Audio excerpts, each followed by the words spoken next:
Choose your challenger.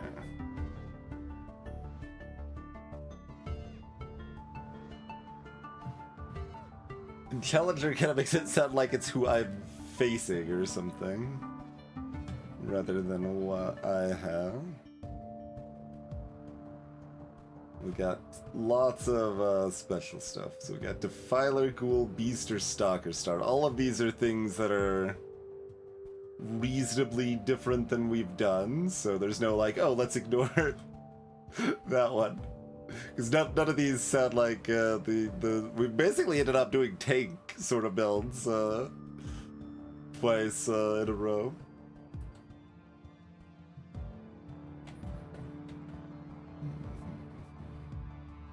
The things look fine on my end.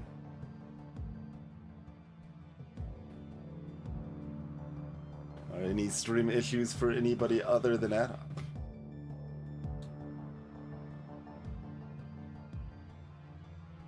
Overtime starts earlier and applies more buffs to your units. It appears to be just you. And so far, so good on the fiber. We have not had issues yet.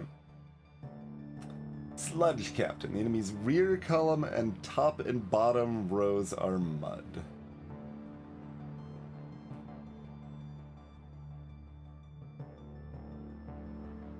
We don't actually know what mud does, but we can guess. Rarity upgrades cost less, so yeah, we have to like invest to level up our rarities and stuff. Something like that. Hothead. Your first unit to attack 15 times becomes overheated. Getting 50 attack speed and becoming invulnerable for 3 seconds. So there's the overheated term.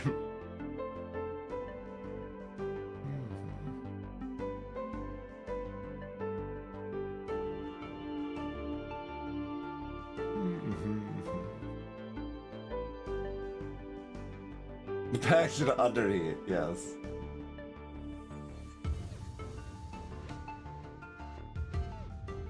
We want the sneaky teak start. What's our special here? Blessed Blade.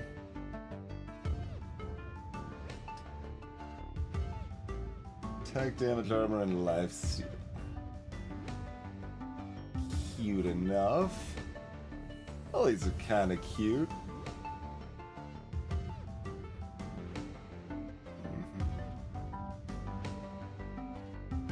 Brambles. Gibbs goes invisible.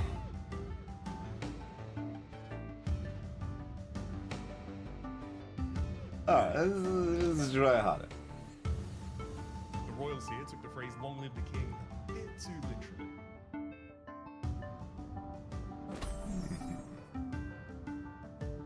literally. We can't just casually unequip our frickin' items anymore.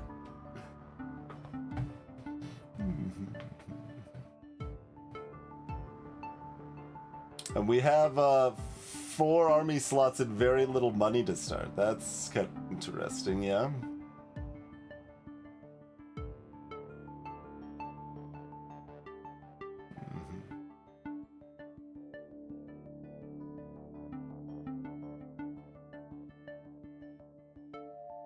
Beast is only requires 2.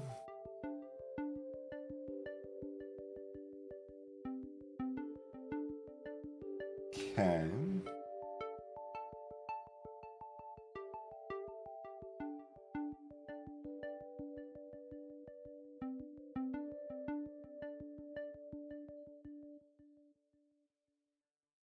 What was the special item thing about? Do we get that later or something?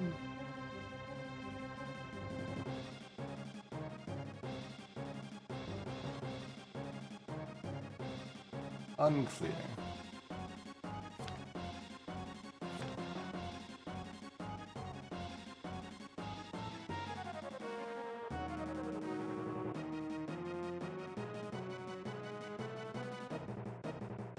Yeah, at the bottom of the selection there is like a question mark next to the sword and buckler that like said like it would show a unique item that was basically like the combination of the sword and buckler but better.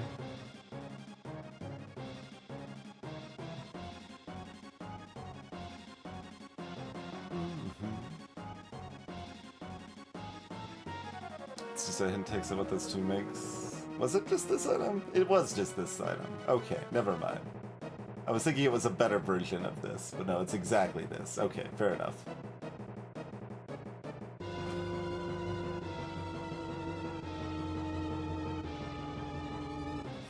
We do have a pair of skeletons here, honestly. That's pretty reasonable, yeah?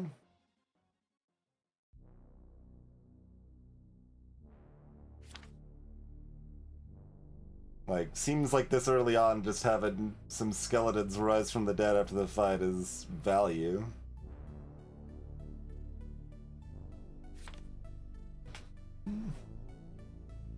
So, spend 5 star points to get 8 star points. Yeah, I did see that there was something about, like, this being spent automatically if you don't spin it, because there's no reason not to, so... Yup.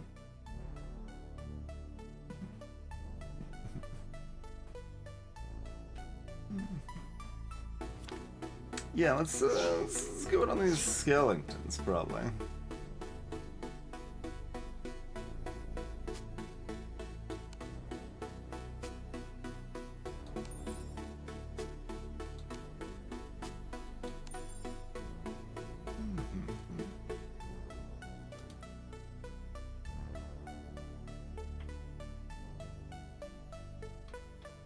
It's definitely a little whiplash going from, like, our degenerate demons into, it's like, alright, we got some just normal nerds here now.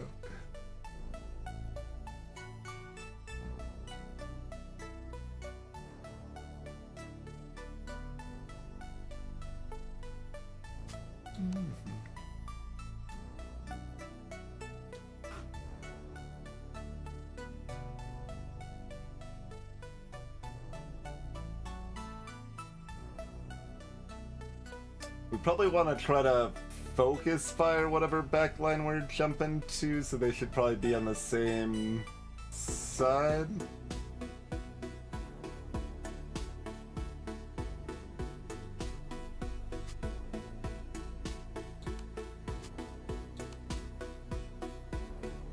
Try like this. Oh, we do want to equip this on somebody though. Like, probably just Teak.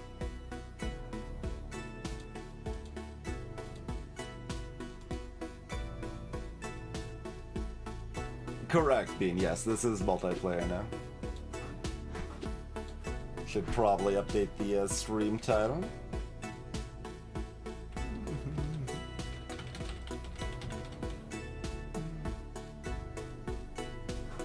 Alright, let's give that a go. Okay, that's a fair point. Did not actually realize it was range. I've not used it before. Yeah, no. I agree with the are you sure?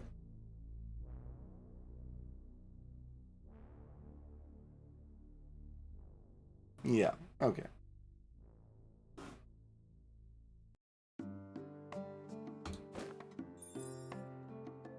Potion Party.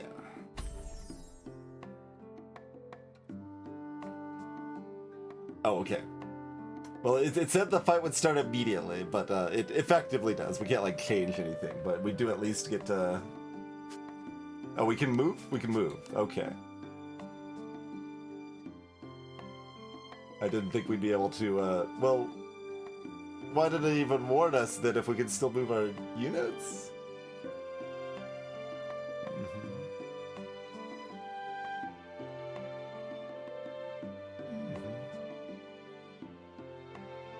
Modify our mana flow in one of the 2 rear columns. This gives a bunch of starting mana. Okay.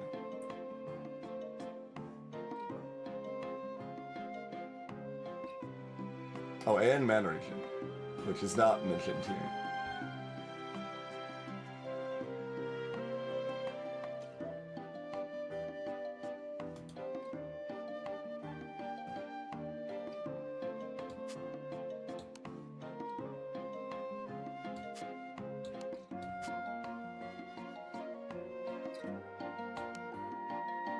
Sure.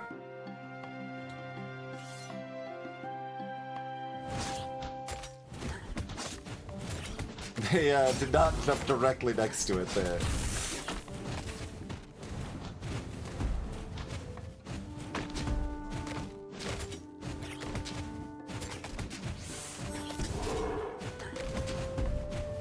Die? Please?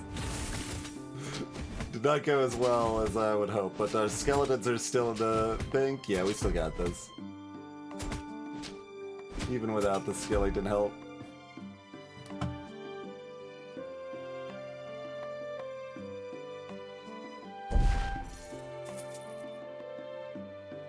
Also, I don't know if we even had time for Teak to get overheated there. Okay, you can buy store rarity up and army size up for star points here.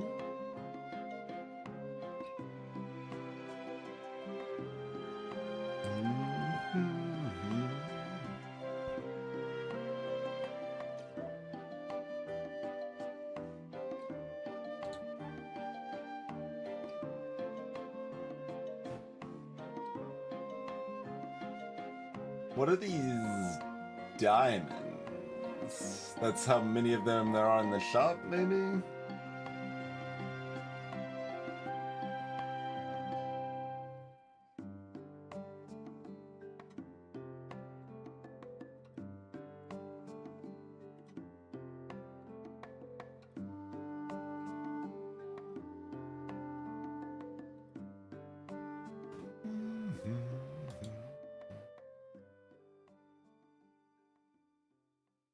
Sleep well, Mike.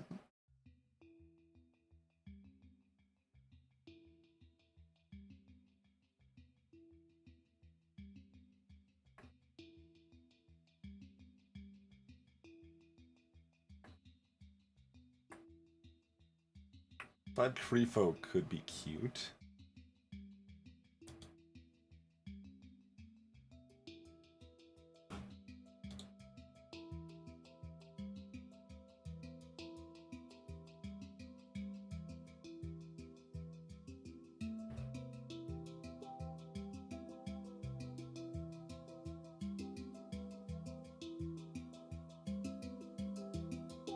So if I don't buy anything now, it's like a little bit more efficient if I buy an already completed item in terms of gold cost, but it might be less what we actually want.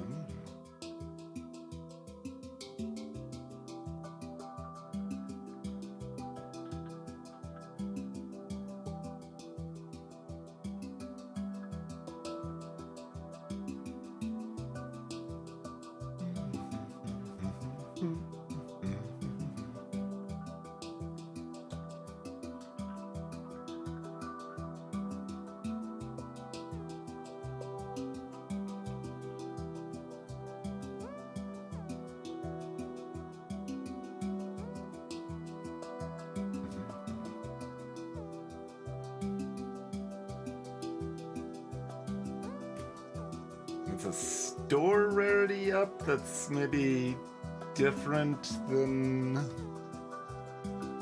the army rarity? Maybe it's the same. It's probably the same. Because this is called the store normally. This is the shop, not the store.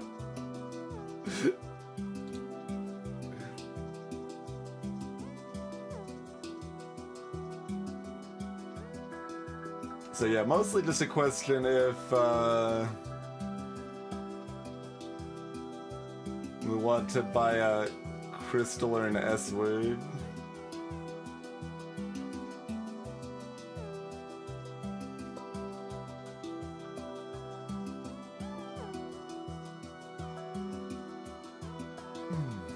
Which could make a difference in victory or defeat. Might be better to save until I know what I want to do. I don't know. I don't know what I want to do.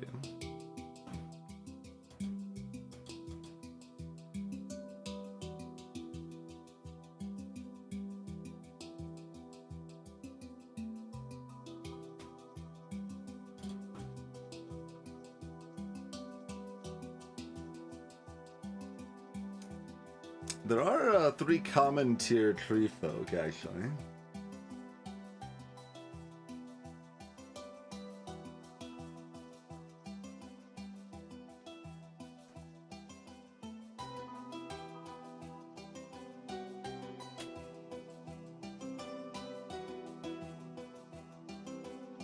Oh, but only 1 uncommon, so getting to 5 is very hard.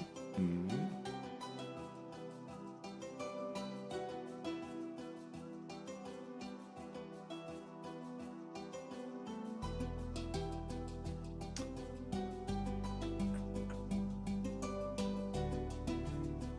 Interesting.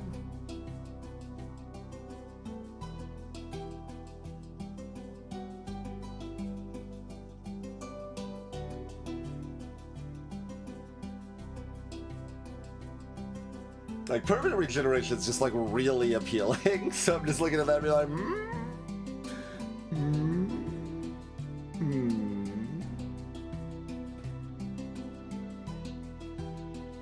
How much do we want to try to make that a reality?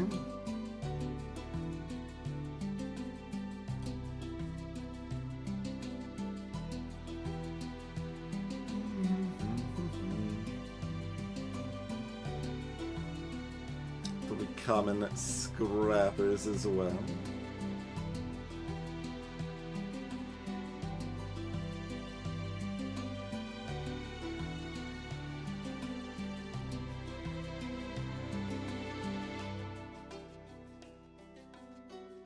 If we wanted to go in on like 5 skeletons, we wouldn't need to upgrade to rare at all, necessarily.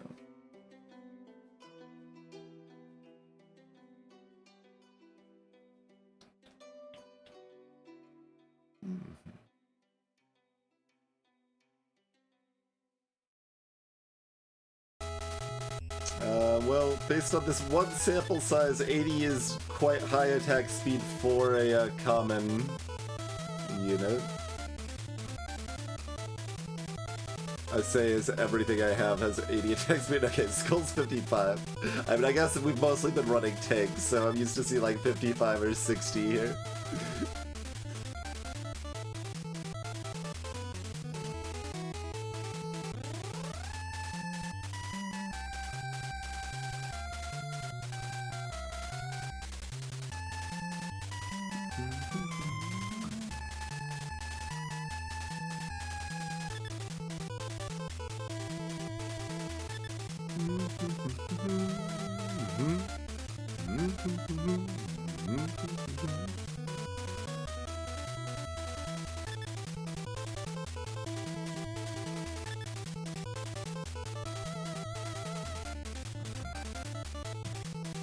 The light delay on the backline teleport might mean I want my units, like, not on the front lines.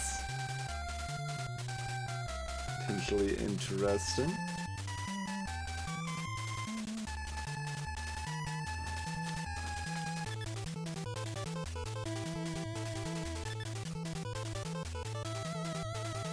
Ghouls heal up when they get to half.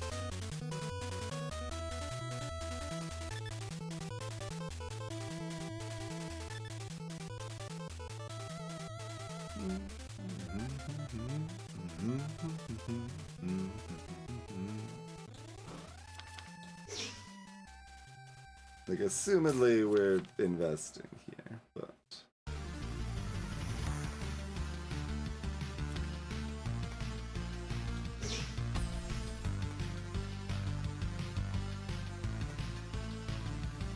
None of you match, huh?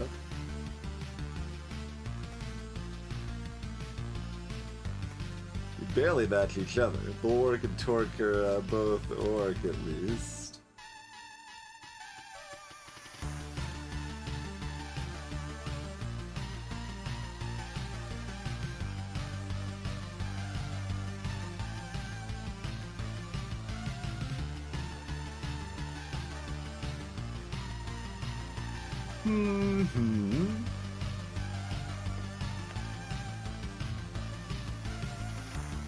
It's a little bit of awkwardness here that like I want to like basically buy out all the early shops and then resell them immediately, sort of thing. If we're being optimal and all of that. So I mean my 2 add-ons right now are just 2 skeletons, which does seem like a decent hit for an early game set bonus, but it doesn't mean something else ain't better.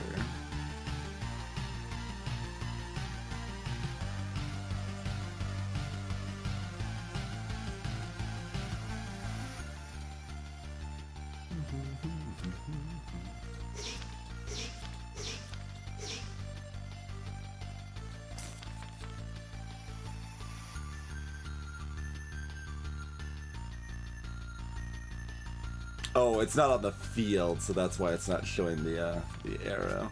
Okay.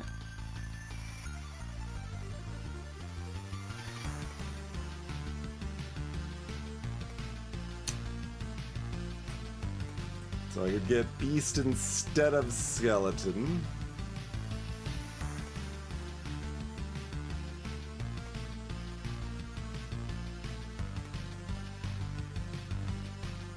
What's 2 shaman?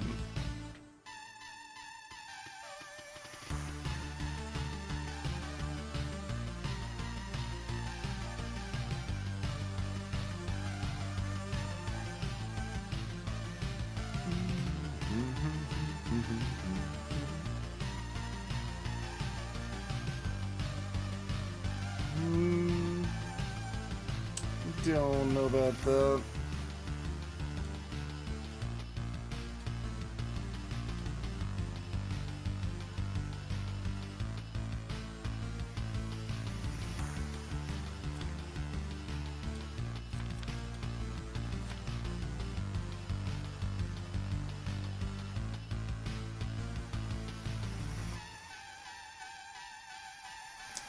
Beast is not that impressive. I mean, there's a bunch of complicated interconnections, of course, right? It's like, oh well, maybe the beast tag itself is less good, but the characters that have beast are stronger to make up for the tag being a little bit weaker, or like there's could be any number of things like that. So it's hard to say exactly what we'll be looking at on all of that.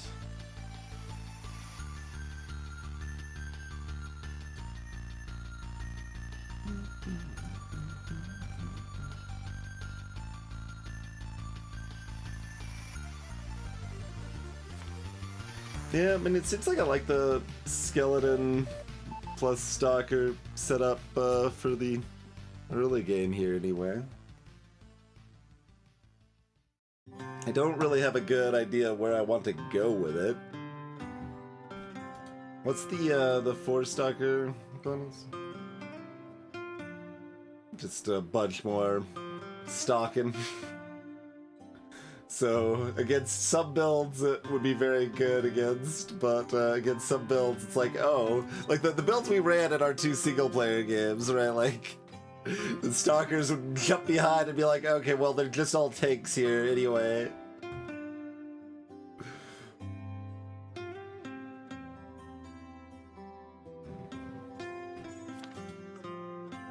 What's Zuzu's stat line? Okay, they've got 2 range.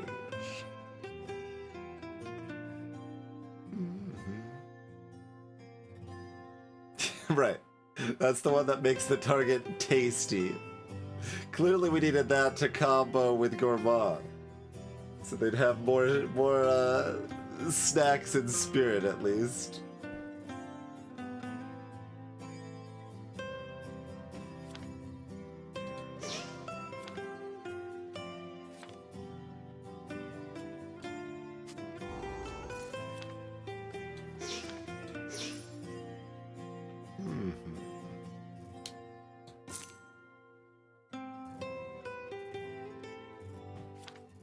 Okay, there's the other tier 1 skeleton. What's Mark's? More damage to enemies that are not adjacent.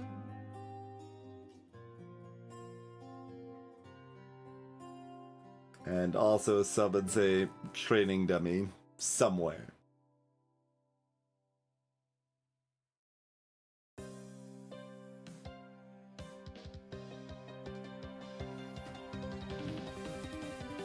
So would we rather have a Crosby or an Ian?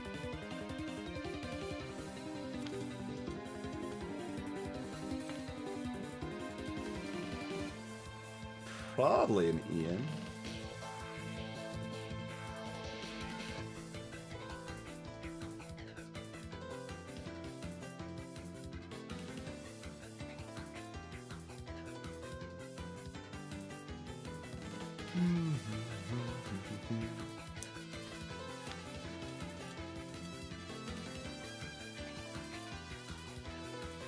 Yeah, like that's super long range on Crosby, but I don't know how often we really care about that.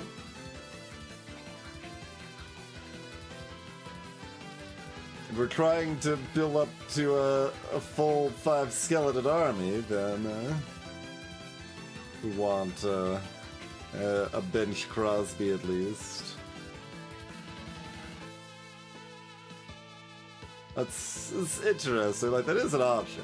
Just upgrade the store rarity once, upgrade your army size once, get 5 skeleton army, build them up as much as possible, and they, when my units all die, they all come back, and they all come back with their abilities ready to pop.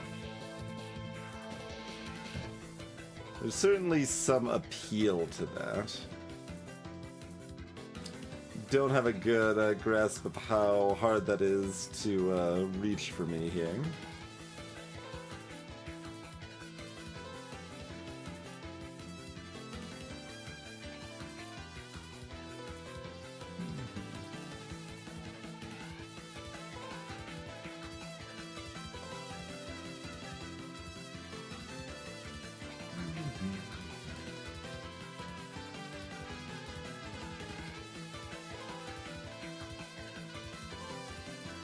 Kinda seems like I'm just ultimately sticking with what I've got going here, yeah?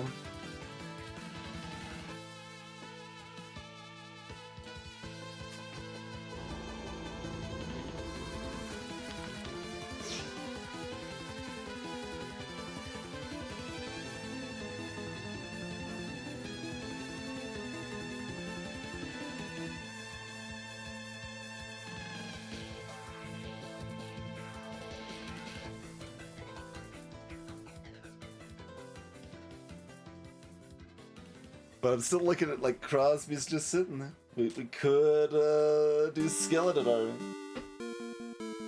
I don't know if Skeleton Army's good, but we could try for it. We started the, Stalkers, though. Probably sticking with that, considering we've got 2 tier 2s already is at least more sensible for now, I think. I don't know if I want to, like, go hard in on Stalkers, but...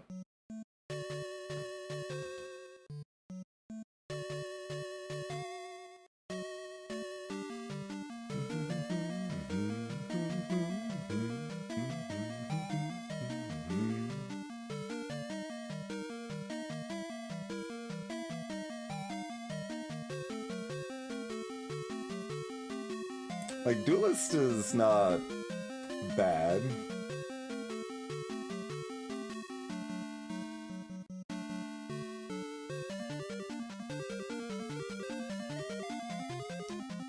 Wouldn't hate Duelin'.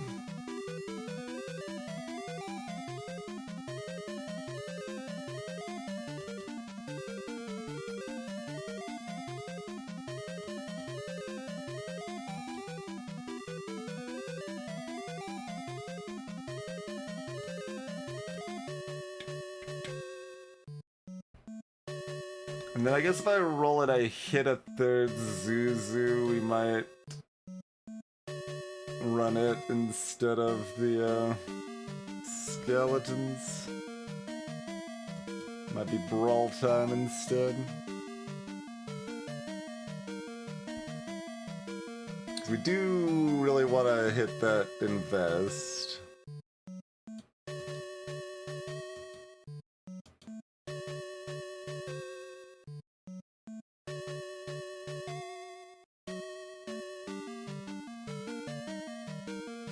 Oh, that's already bad math. Troubling.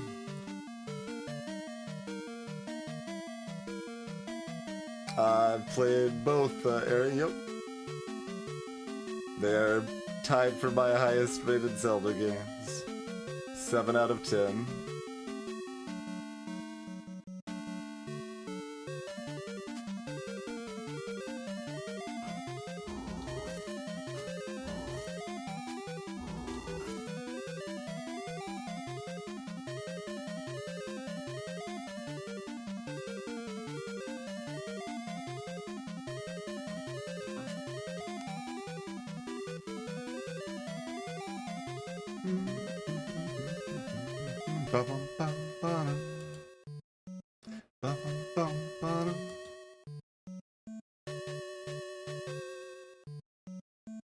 It's just that these two skeletons are, like, not as tanky as I would like. I kind of want two tanks if I'm having the other team, the rest of my team jump behind or whatever, but...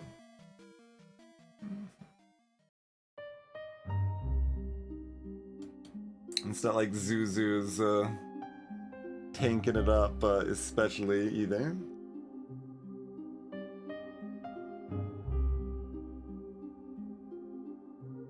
No, I haven't done any Zelda Master Quests before.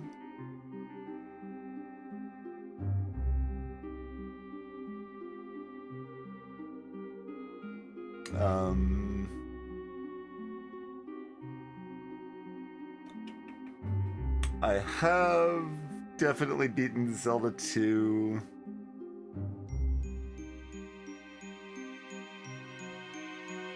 I'm gonna say 90% that I've beaten Zelda 1. I'm not certain, but I think so. Azura, we can go back to demons. Start building demons again. Alright, I'm just gonna sell these and invest, I guess.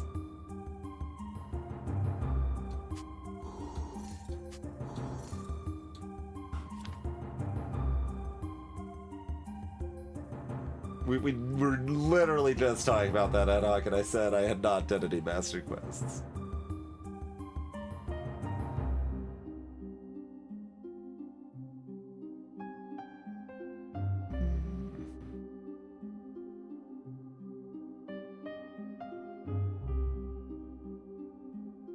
I guess I'm buying nothing, question mark?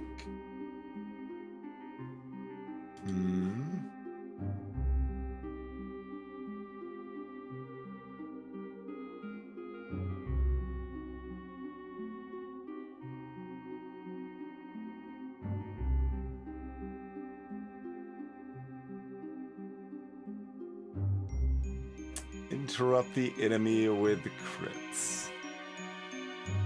I assume crits also do more damage? Double damage, yep. Okay.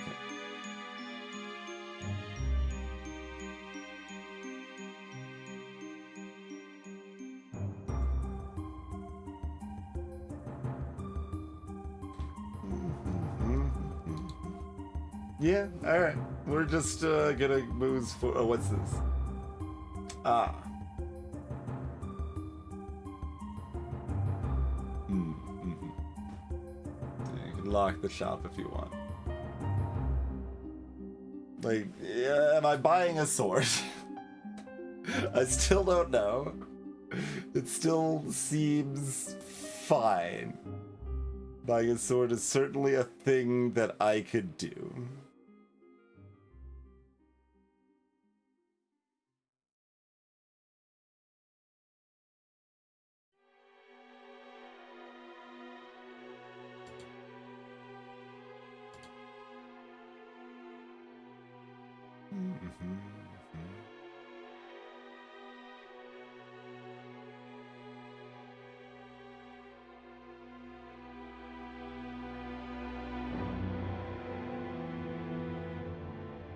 I mean, Teak likes having another sword. The mana system, like, basically when a unit hits full mana, they use their ability. So if they start at mana, that means the first ability use will happen sooner, but they'll always reset back to 0 after the first ability use. So that's just another balancing thing that can finagle when those abilities happen. Alright, I'm buying a sword. All in on the Sneaky Teak.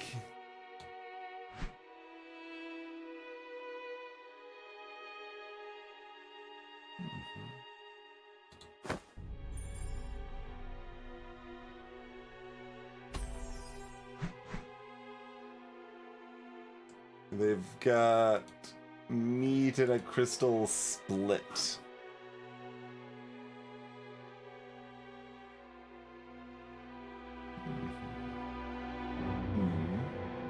That's probably a mistake. Let's see, they've got Dragon.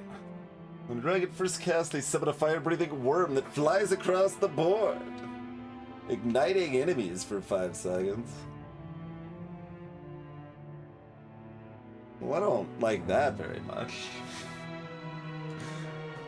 And they've got Monty and Shelling, so everything's got 10 armor and 10% attack damage.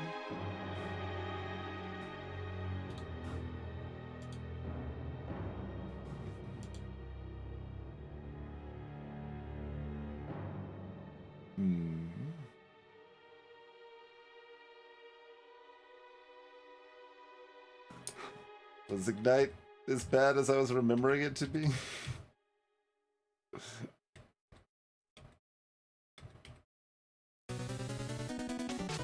Not quite as bad. Oh, also because the game was lying in our first run. Ignite is 1.5%. I don't know why it just went away, but 1.5% max HP per second. So 7.5% of our max. That's not too bad.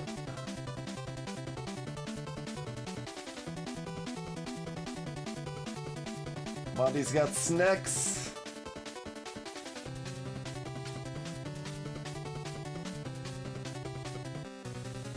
Mickey's over here with 1,500 health.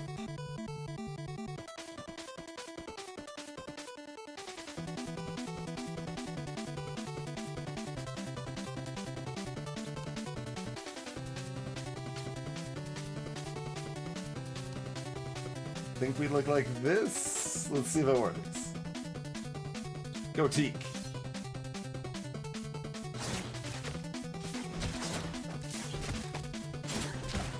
Like, this is kind of a build that I lose someone quick and they also lose someone quick.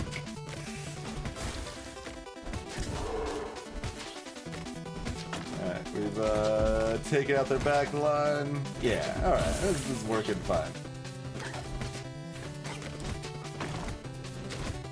Don't even need our skeleton friends to revive, and The better player, the better run, understand? keep fighting. I haven't been paying attention if Hothead's even proccing or not there, but I specialize in equipment and consistency or improve magics or mythicals.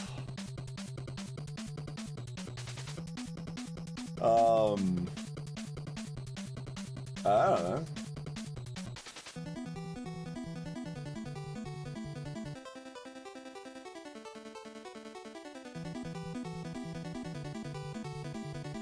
Is Mythic good when I don't know what I want? Mythic was okay on our last run. It was decent. I could see, like, currently giving Mythic to Teak and just all in on Sneaky Teak.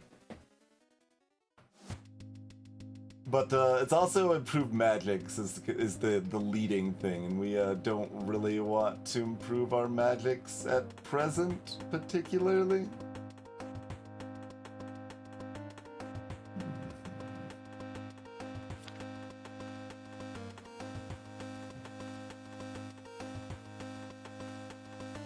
So probably we just choose Sky? Sure. Random component.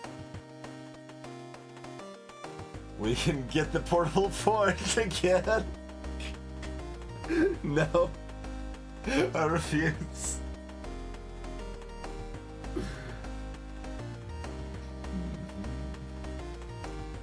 We can get a bunch of divination dust.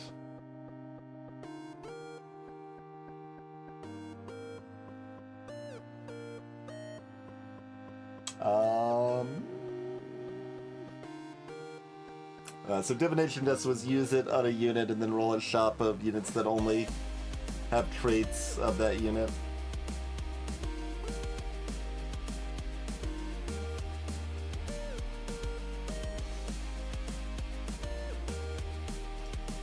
It seems better, but more complicated to worry about. Random component is straightforwardly decent.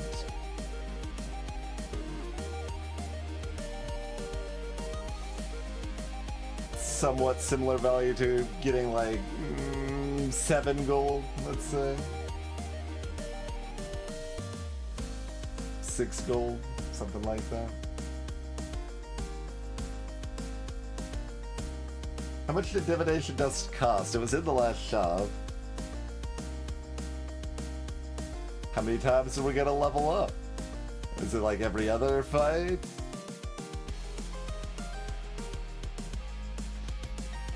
If we expect to be winning, this is better, right? So I guess I'll just take it. Cost 6, okay. That's not too bad then if it's accurately priced.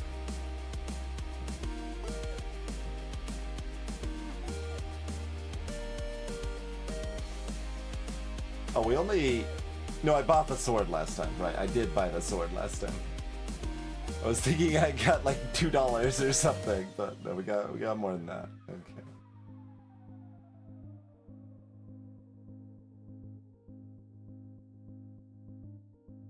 We could buy army size. It seems really bad to not invest though.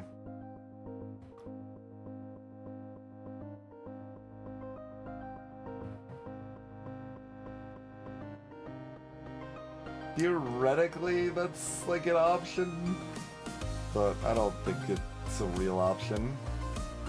Investing just gives us more money. Basically, we spend money now so that we get more money next turn.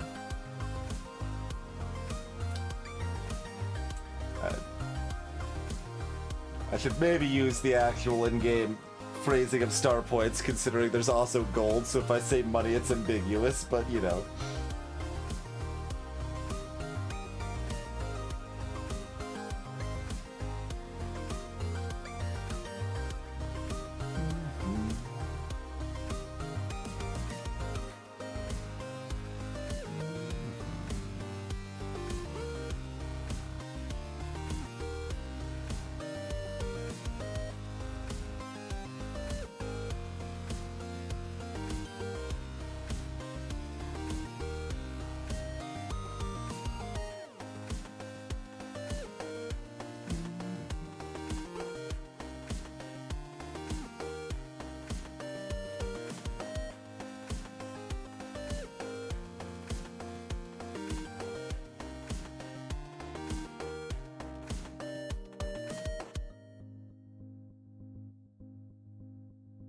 Kinda seems like I want to grab some gloves for Teak and just make them keep doing cool stuff.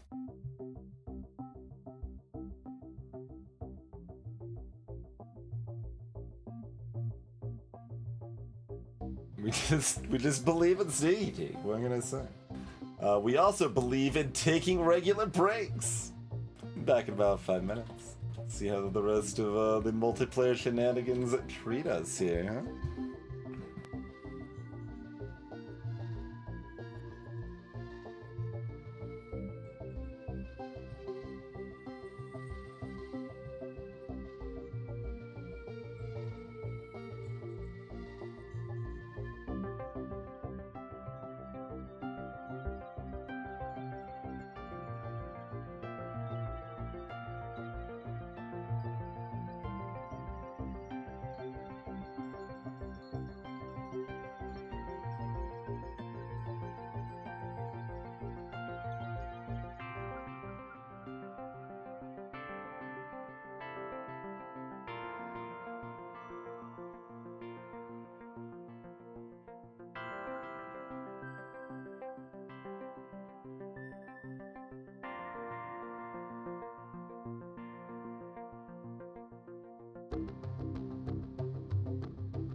Alrighty. Thanks for your patience, folks. Bloop.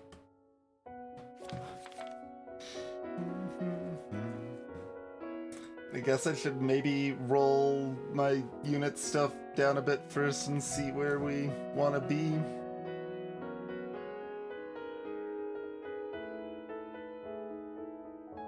We still got a lot of hearts and stars to go. And don't even get me talking about the hearts and red balloons. But,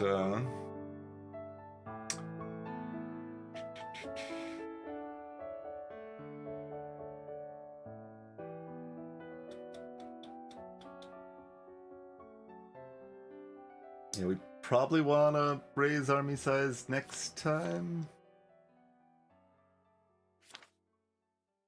Don't know what that looks like. I'll just buy this Crosby for right now.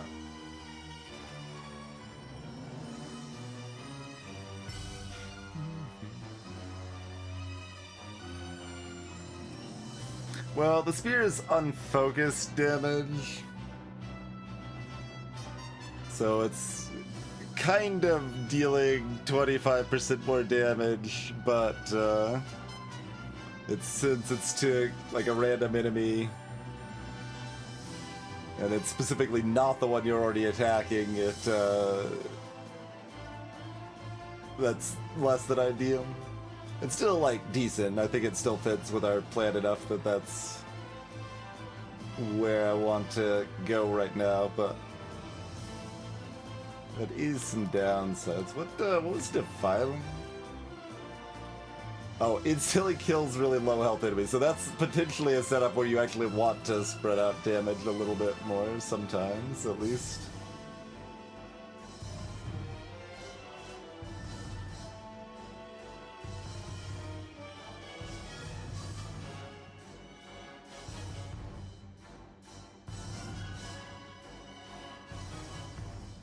Reptile bonus is appealing too. Like, not exactly right now, but once we have one more unit, then probably.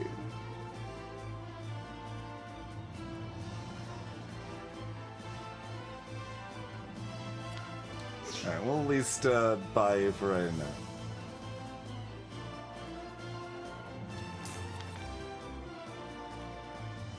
Alright, let's say bigger bone tosser. There's a couple of Shroom Lords.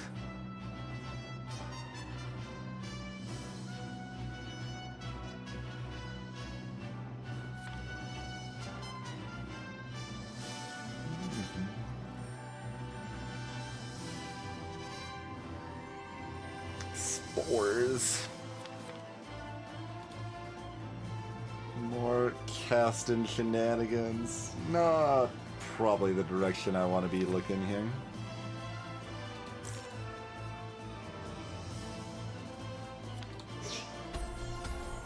Tier 3 Teak.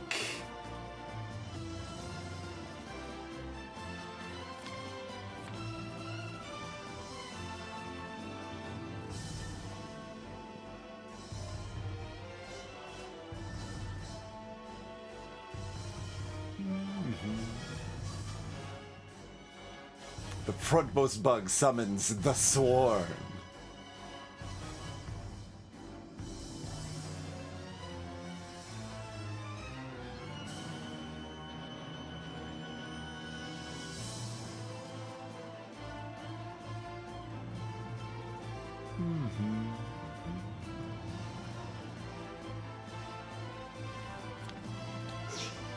So both of these are like options of things that could be good to go into with 5 units.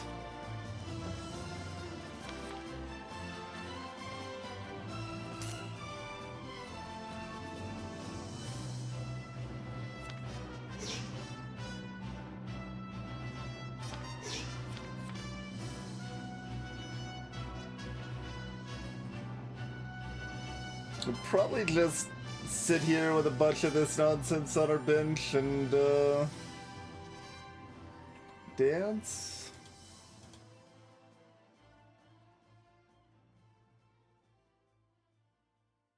Give Teak some gloves.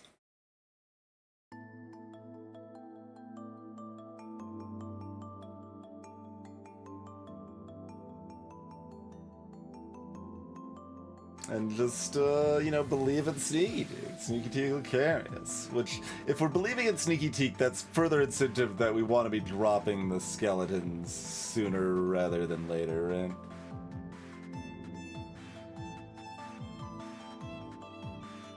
So definitely be keeping an eye out on other options.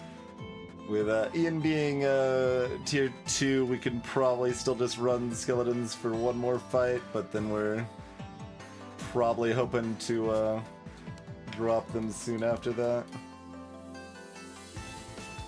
I think. Although interestingly, then it's like, well, we've got another duelist. We could do duelist things too. I'm investing. I'm buying some gloves. I believe it in the Teak.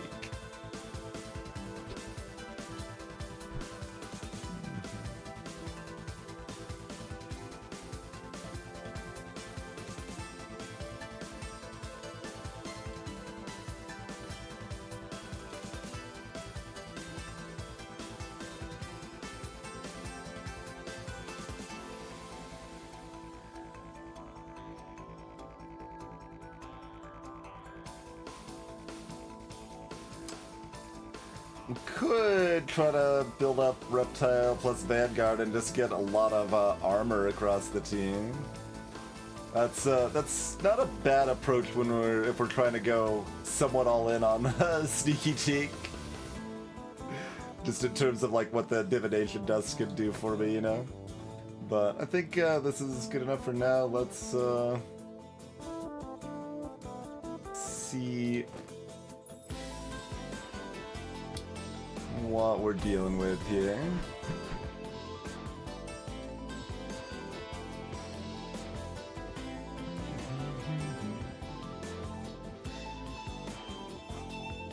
So we're just jumping on a Monty. They've got 2 Shellys on the field. Yeah, I mean, this is low tier fights, as it turns out.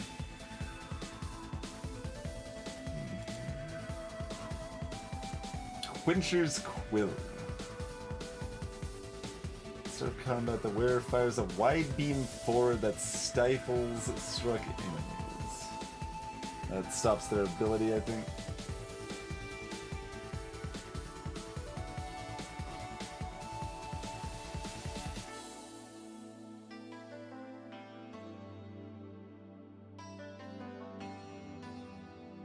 Okay, yep, same positioning.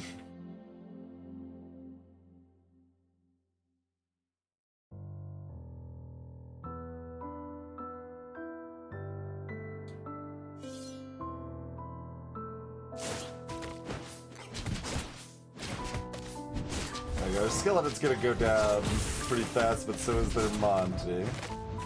And then we're gonna come back and just Teakify them to death. Yeah.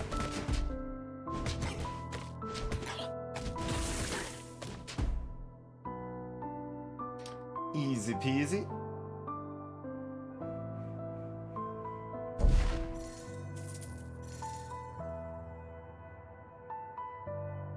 Alright, we've got 19. That's still not enough to invest plus army size up. Shock Pendant. That's the health plus spell power one. Whenever any enemy casts, the wearer spends a charge and deals spell damage to them equal to 6% of their max HP. It's cute. There's a Stalker War Banner.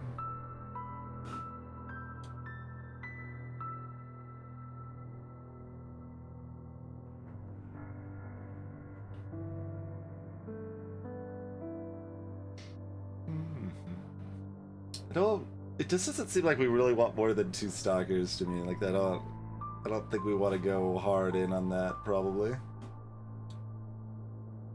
Okay, this stuff's just kind of fixed.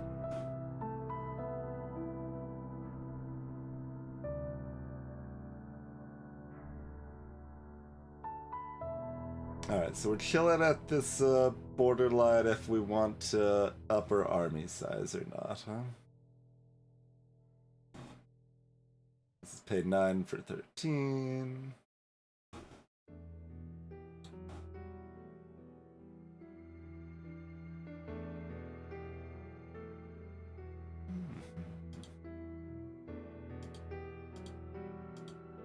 Alright, Ian was the scrapper.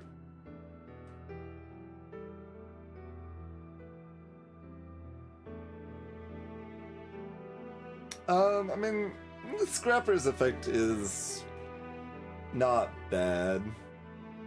Like, it doesn't sound that impressive offhand, but I mean, so you've got a baseline of 16% more damage, because every 5 hits, your next hit does double attack damage. But on top of your scrappers having 16% more damage, like, it's more than that, because that hit is also 10% of the target's max health as spell damage. Like, that's a pretty big hit there, so... It's basically your scrappers have 25 to 30% damage up or something like that.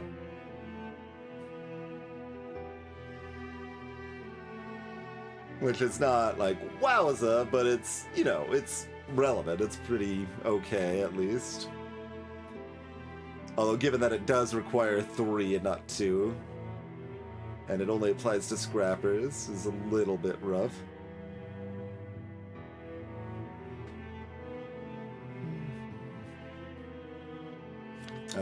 I will buy this, but I probably won't be keeping.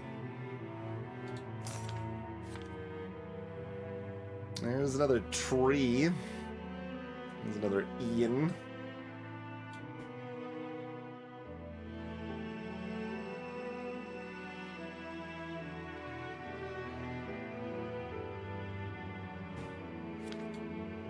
Got mage over here.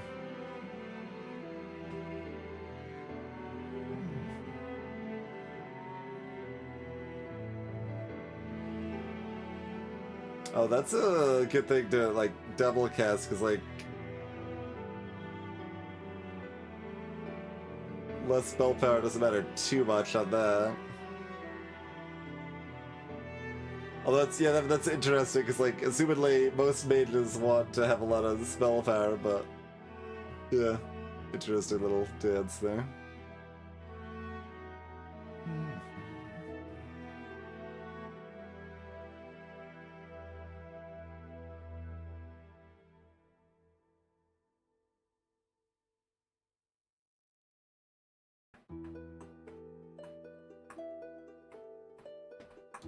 And so far it's just been kind of smooth sailing, so I kind of just want to invest.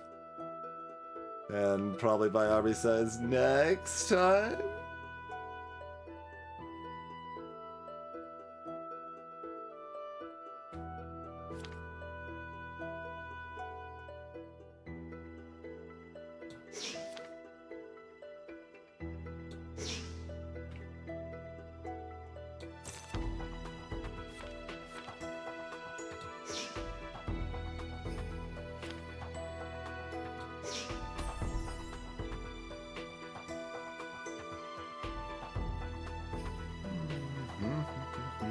There's 2 healers. We can get some healers so they can heal up Teak.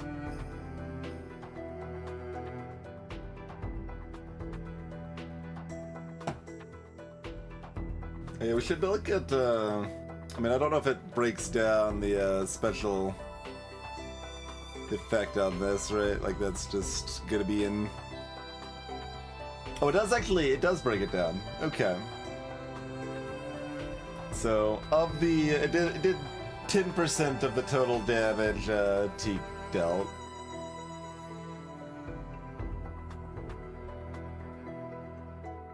is what the spear did there. Which is kinda where I was putting it, where it's like a nice little bonus, but it isn't like that impressive.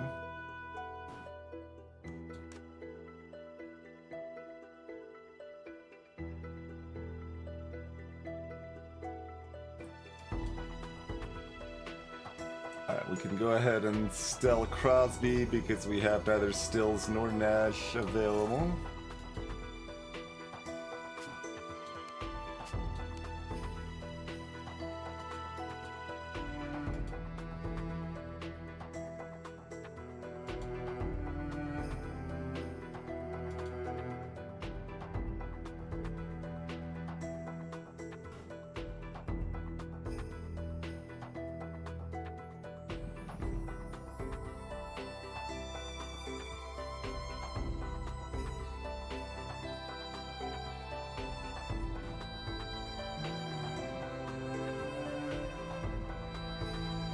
I don't know how much I care about trees. I like the idea. Getting to 5 is not an easy feat, though.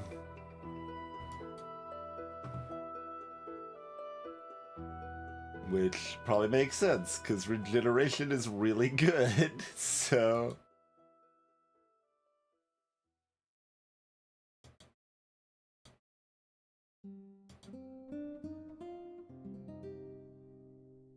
You're like the least likely for us to stay with, probably.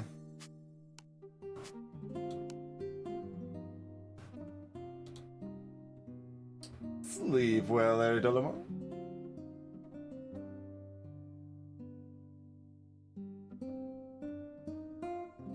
I could just buy the shock pendant and slam it on Sneaky Dick. It's cute, I don't know that it's good exactly.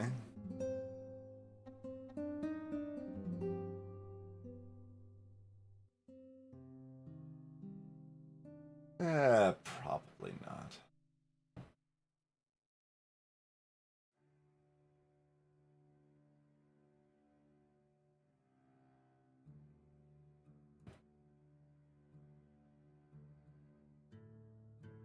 Could just buy these gloves and plan on either getting like this Thunder Dirk or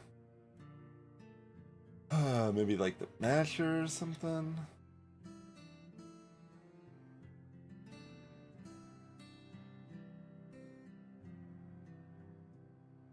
Even the gauntlets, maybe.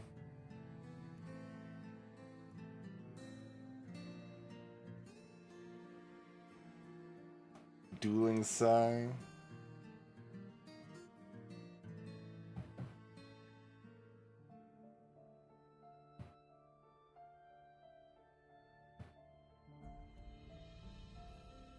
It's like, what's your build? It's Teak. That's our build. All right.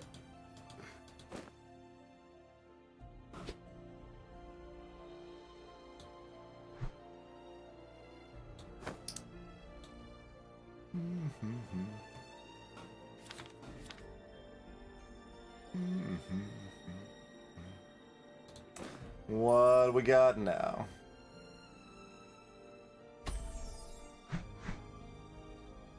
Okay, they did. Wait. I was about to say they did upgrade their army size, but I'm not sure they did. What is this? Block. Block survives combat, get a star point.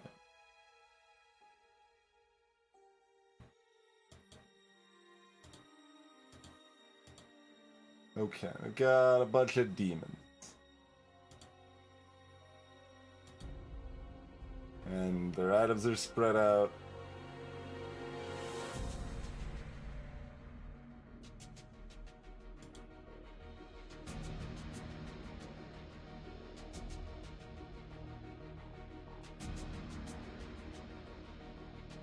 Yeah, this all seems fun and dandy. I just kind of want to do the same thing. Yep.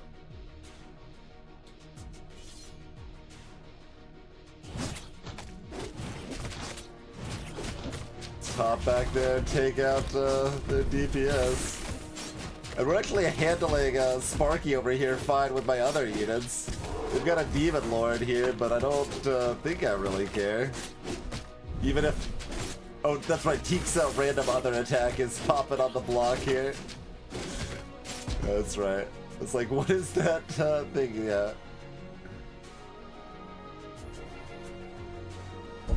Teek has the most attack speed, so they should become overheated first, I think.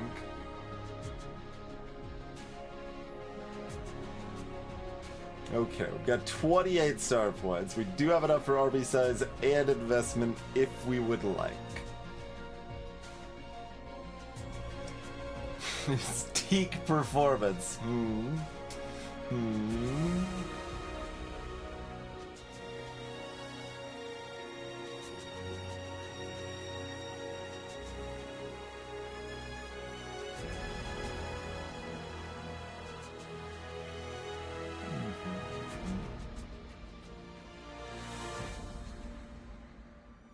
Oh yeah, they are going down in price.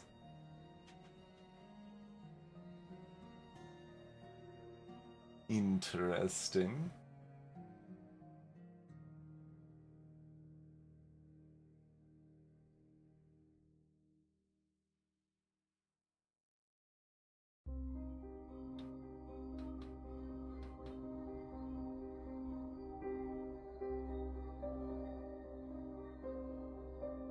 So if we wanted to buy now, we're given the Dueling side of Teak.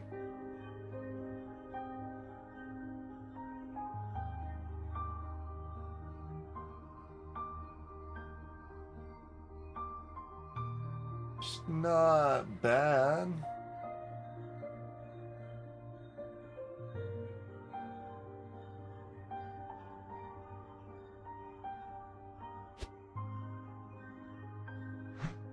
Okay.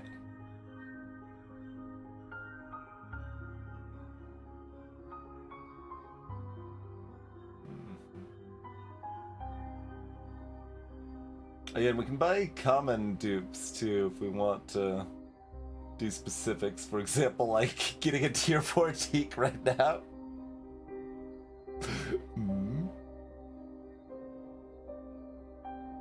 But yeah, that's a good thing to keep in mind. We probably do want the invest and the army size here.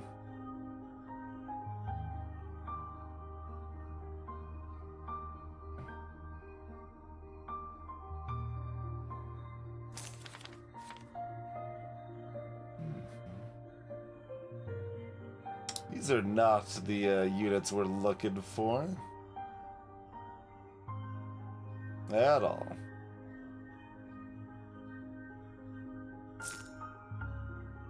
Hello?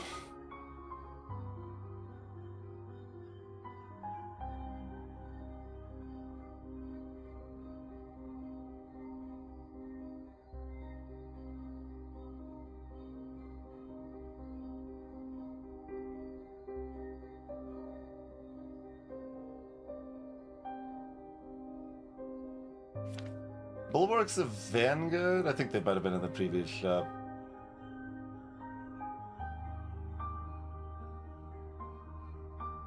So I could run Bulwark, Shelly, Monty, and drop the skeletons if I wanted.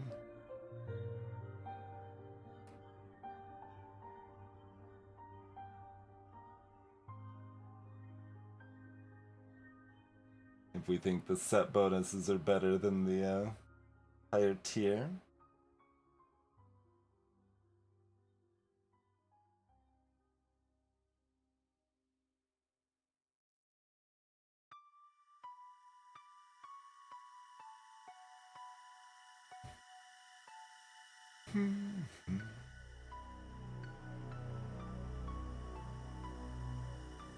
That's not the worst idea I've heard.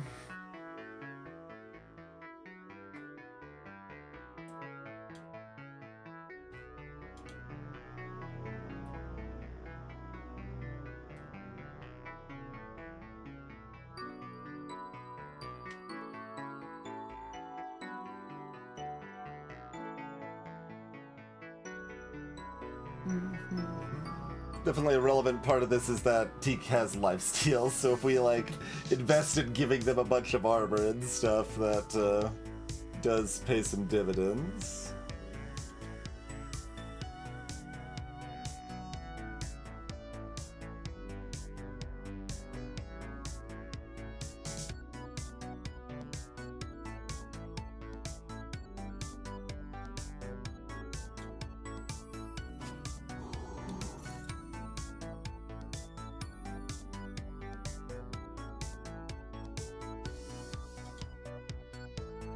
I sold that I'm like, well, like, I kind of still like Ian, so there's a possibility I could go on the scrapper side instead of the skeleton, so...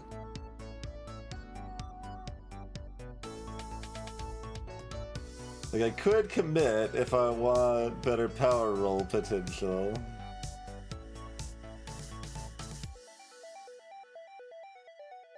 I guess I'm okay committing. It's probably a little questionable. It might lose us a fight.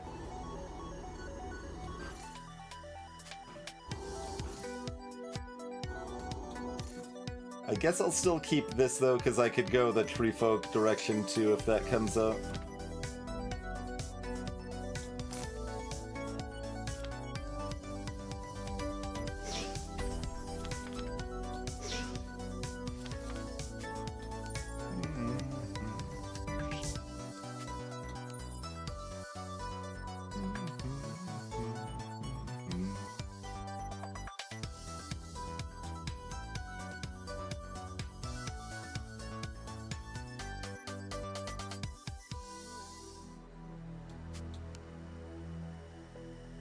Okay, so this down here shows wrong if I do. Okay, it just showed wrong at first. Yeah, alright.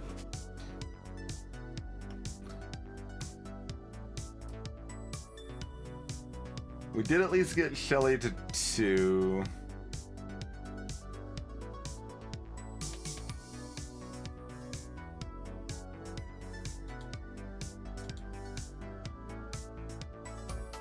But there's not a tree reptile or a tree vanguard, because that's what I want right now.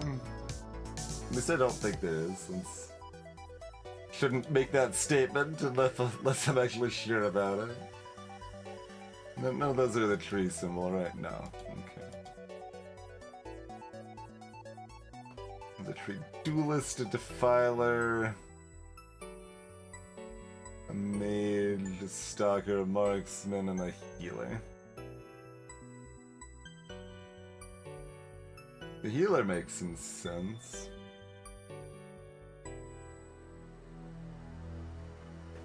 Yeah, I'm loosely leaning towards trying to have a 5 tree folk team later, but have some good utility in between, you know? So that's part of why I'm like keeping these barks and being like, yeah, maybe this works, maybe this works.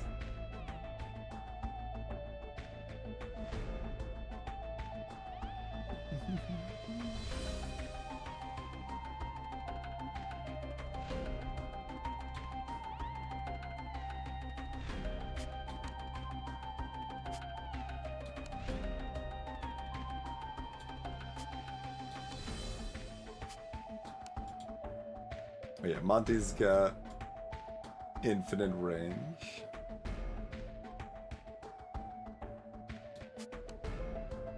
And with the reptile, or the vanguard bonus rather, we can either give our brawlers more spell power or armor.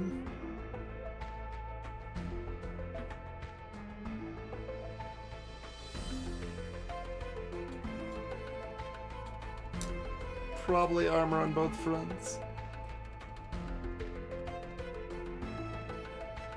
The uncommon stalkers are a Fae and a Ghoul.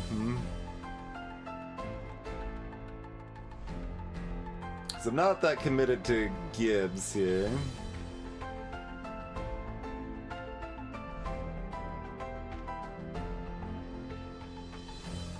I'm still like eyeing stuff like the common duplicators, the lucky Clovers. I gotta remember, like, Clover when we level up the rarity, right? Like, we can grab ourselves an uncommon we want right away, sort of thing, you know?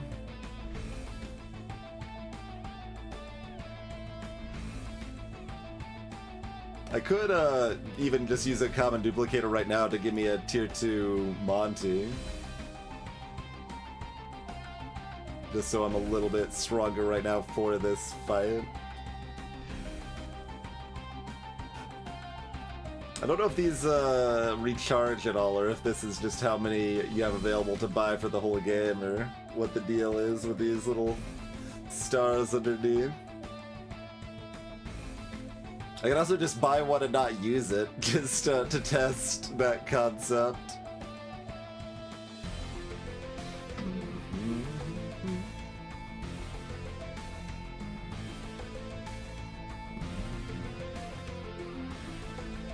I don't know how committed I am to Monty. I wanna live the tree life.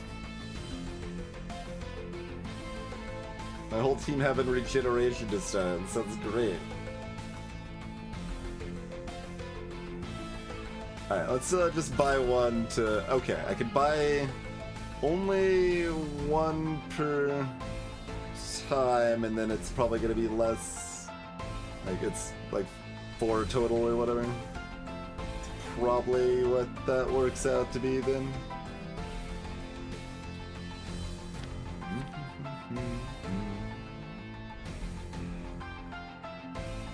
Alright, this is probably fine. Let's just dance. Believe in Teak. Start with a secondary banner box. Oh, and we can see what their upgrade stuff is, right? They've got uncommons, but they've only got a 4 army size.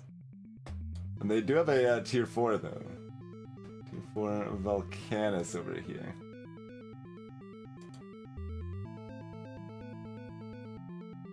It's also interesting that I can't, like, turn off my stalkers if I wanted to, right? Like, can't just be like, okay, I want to focus this Volcanus after all. No, we gotta focus Sanctus, but that's probably good.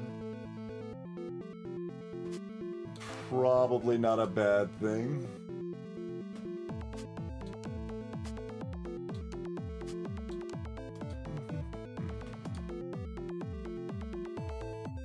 Nimbus Ascends. Giving you infinite range and 40 attack speed.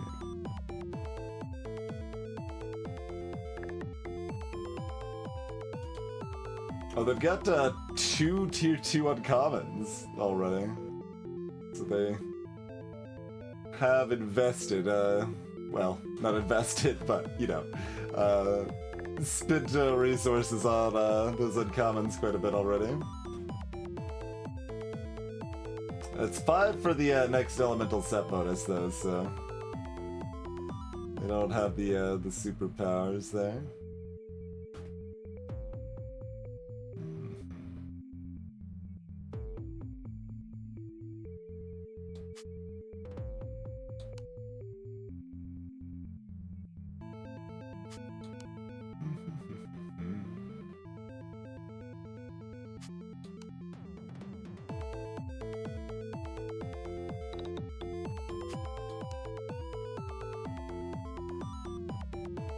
We just have to believe in Teak. Exactly. Exactly.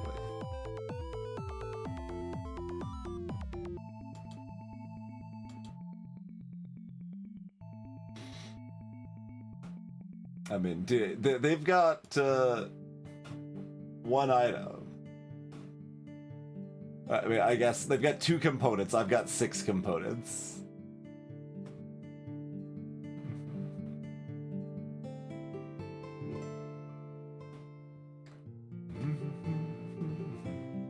So just believe in Teak. And also, like, I've got the Vanguard, and like Teak's got so many stats here.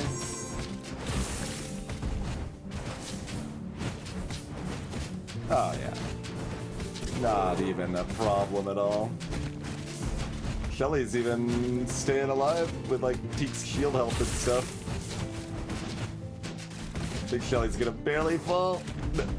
Oh, right at the last second. They they'll rue the day they face you. Oh, also Teek's like a hothead, right? Like, we have so many things working for us here. Alright, Gera or Prince Lel'thas? Strange and chaotic boons, or gold and team-based training? Team-based training does sound like what I want.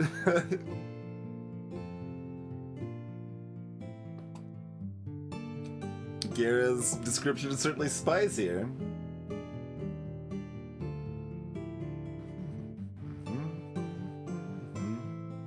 But like, if we're trying to go big team of trees, team-based training's what we want, right?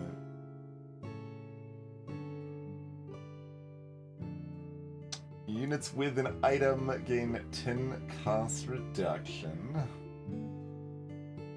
6 gold from 1 combat. In the Hex modifier Slayer in one of the middle 2 columns.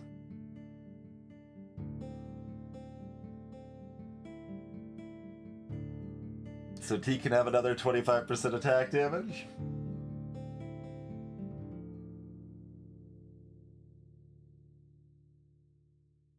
When I've already stacked like all the items on one character, the preparations seeming not as impressive.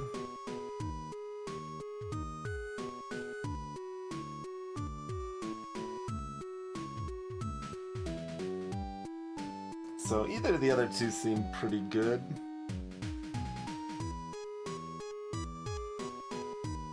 Slayer, of course, is better immediately.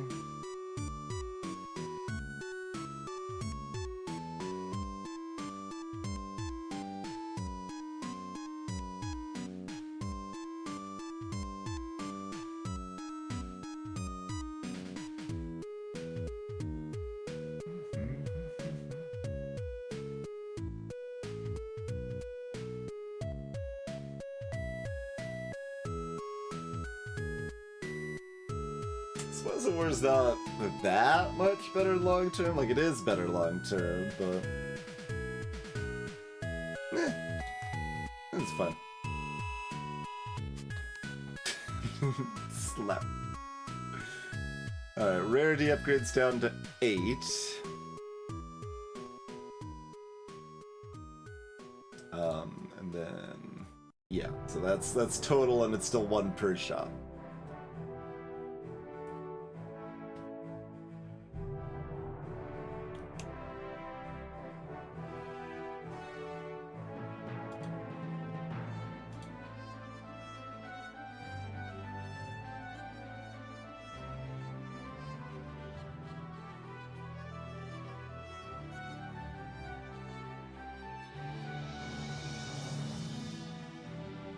Probably want to use one of our dusts on Teak after we buy Uncommon.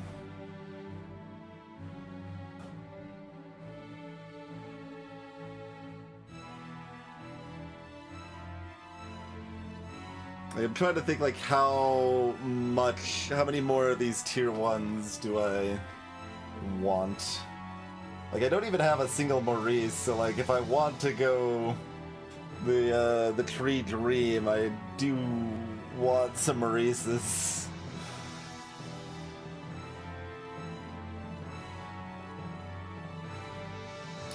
But to some extent, that's what the divination test is for.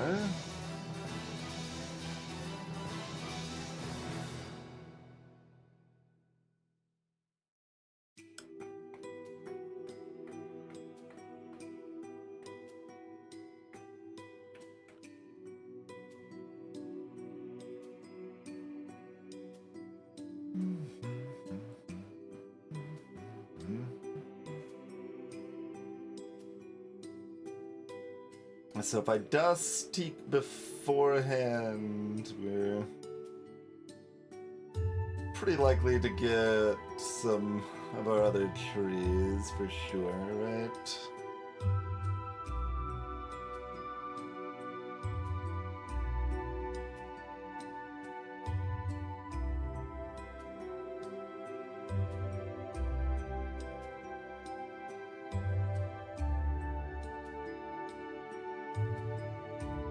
3 is hard to get to comfortably, huh?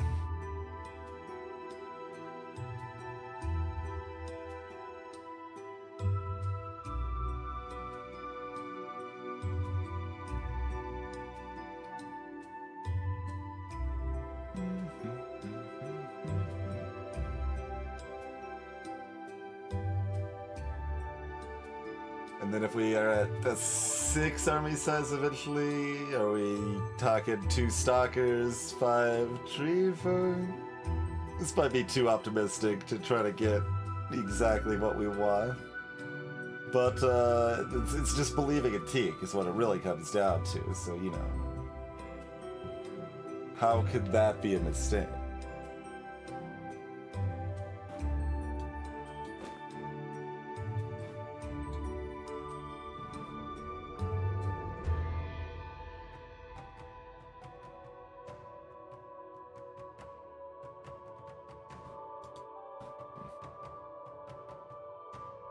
Okay, none of the trees are ghouls. Just like trying to look at other ways we can make these combos work in some sensible way.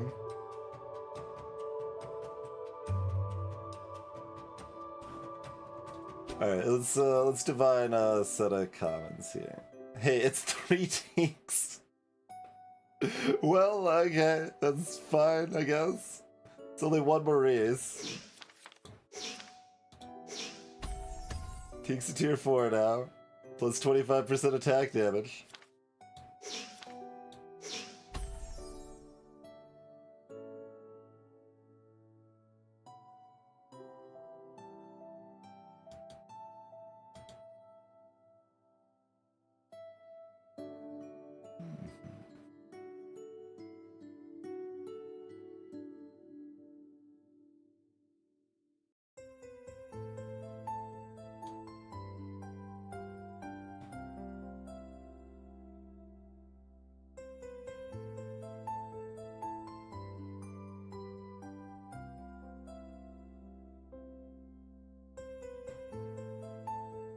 It's hard to have 3 trees.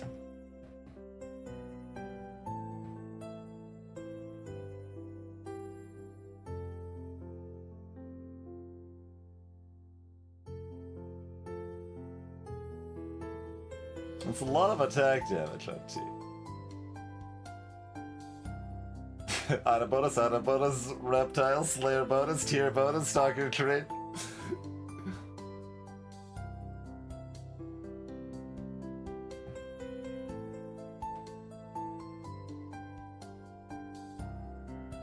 Like, currently I would have to lose both Vanguard and Reptile, which seems worse. Yeah, it just would be worse.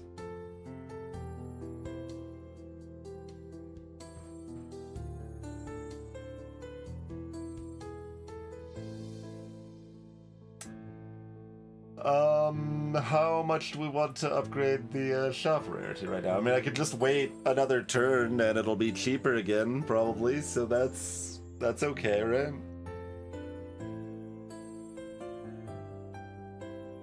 Go ahead and maybe preemptively buy a Lucky Clover. There is a Mage War banner. Hmm.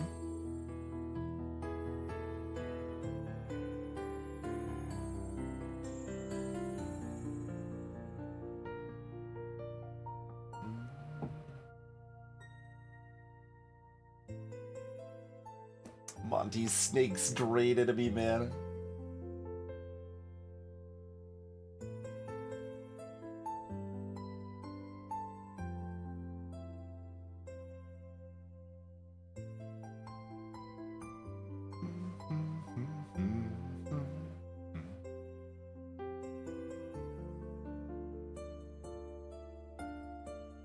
Yeah, I don't know. We don't really need this.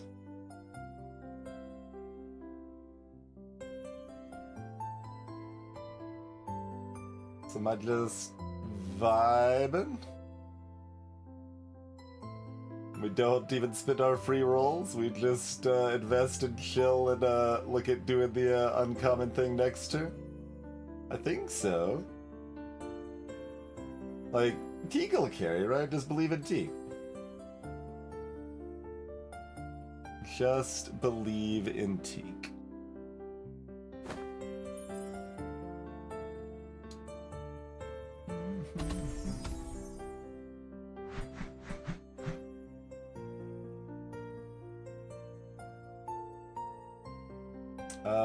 What do you got going? Infinite range at 100 attack speed for the first 5 seconds. I see. They've got trees! How dare they?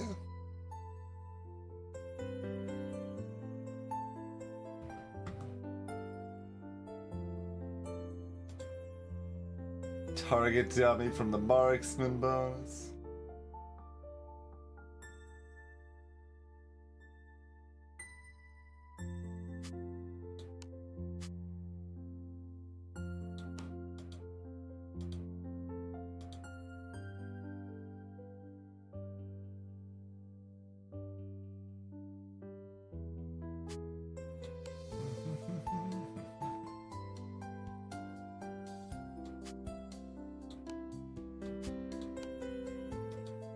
They've got their own Teak, but their Teak's not a stalker.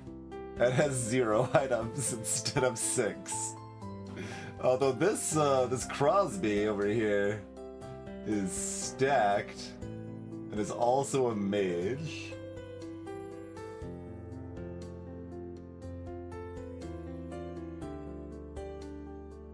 Yeah, I don't know why it's phrased that way, because you can clearly move after the case, so I don't know. 23 mana, Jen! So they're all in on Crosby over here. We might have to give someone else this special Slayer spot so that I can jump into Crosby's face.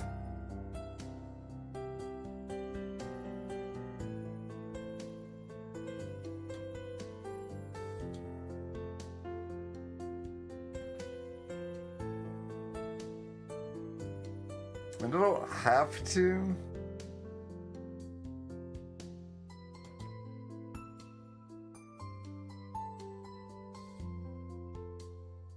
That's...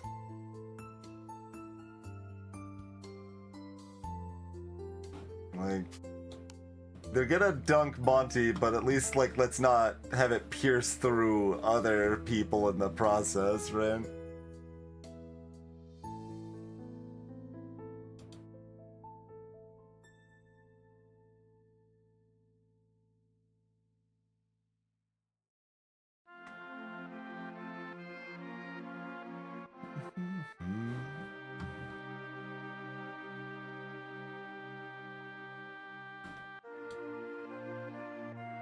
And having the Sanctus nerd next to them makes it a little harder to focus them too.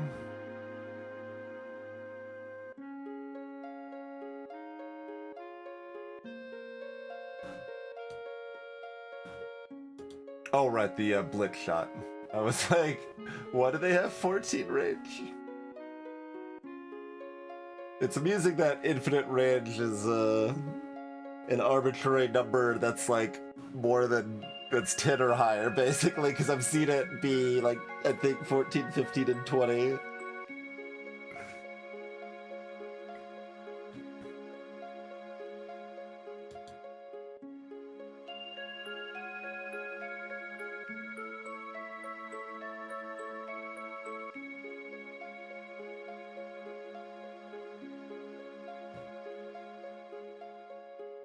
Huh.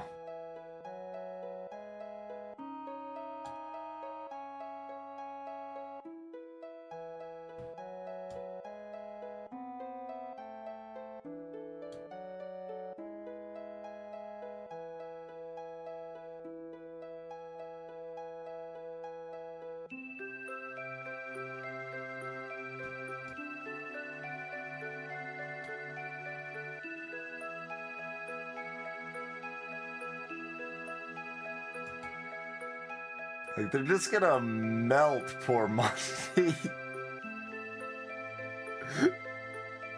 Monty is going to cease to be.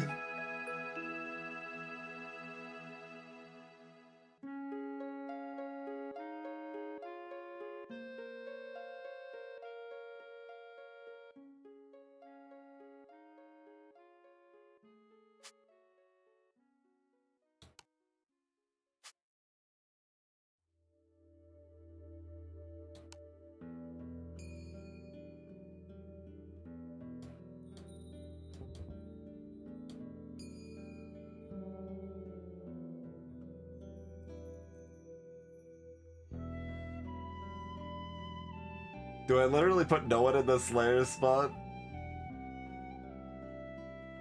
That kind of seems like that might be better.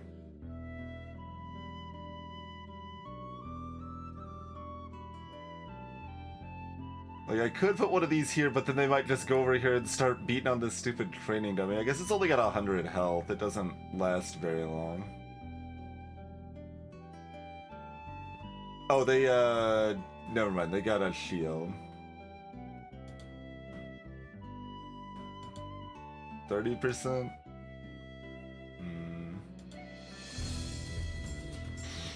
So yeah, they've got another 750 health, yeah, so ignoring the marksman seems good.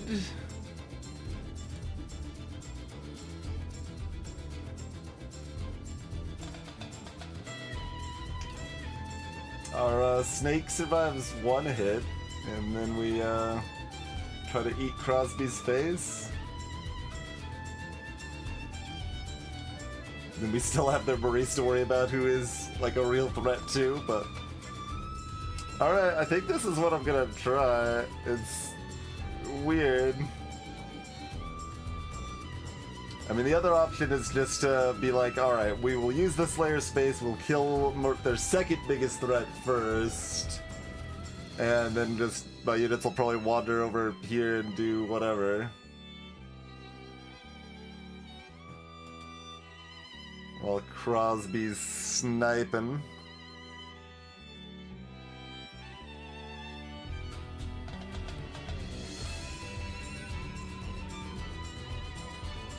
That's also reasonable, to be fair.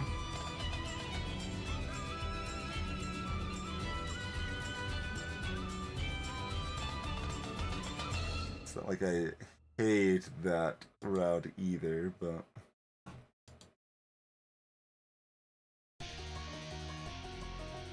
Alright. I'm gonna go back this way.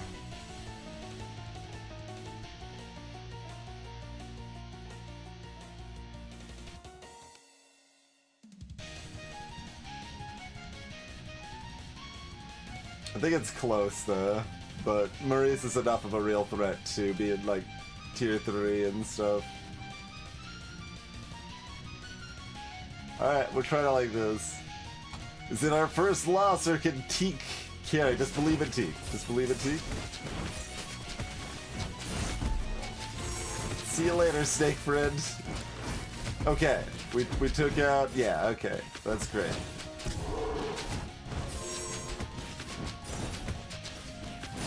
Teak's busy taking out the training dummy now, but that's okay.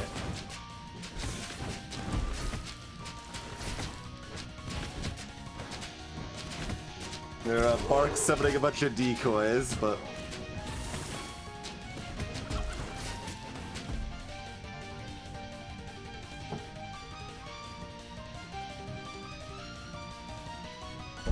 Not even as close as I thought it would be.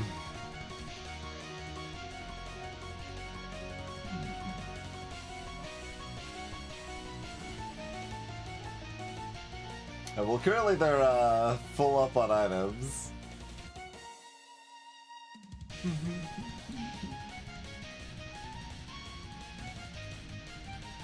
They're immune to crowd control currently, so they should not be vulnerable to taunts.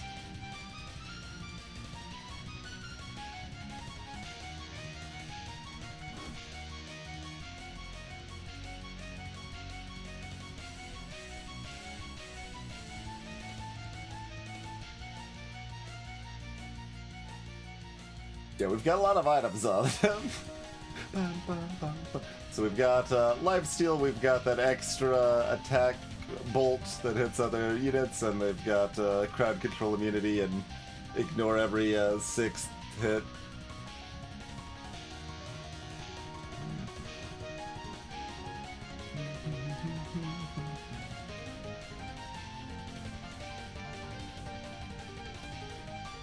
Oh, the Superior Spear was almost a fourth of their damage that time. Cool. Glad my positioning worked out there too. That's pretty much what I was like hoping for. It's like Gibbs can take out their Crosby if T can't.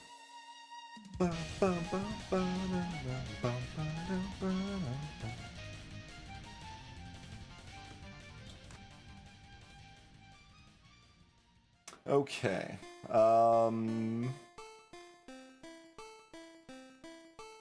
Gibbs is a beast, yeah.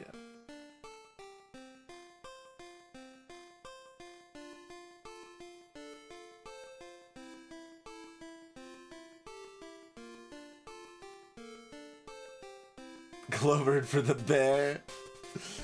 I don't think bear's that good on their own. Like, we'd need to get a lot of items going on them, and I don't know if we can really make that happen.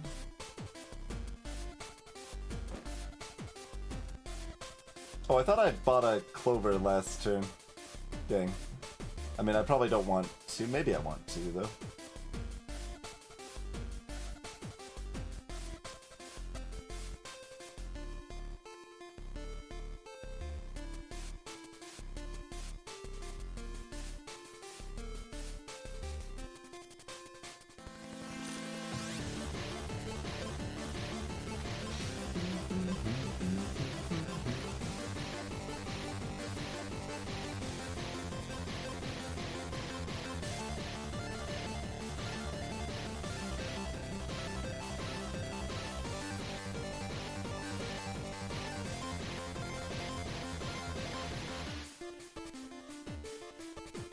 I guess an advantage of doing it on Teak is that there is, like, one less stalker that it can even pull, because Teak's out of the pool now. As far as what to use Divination Dust on, I mean.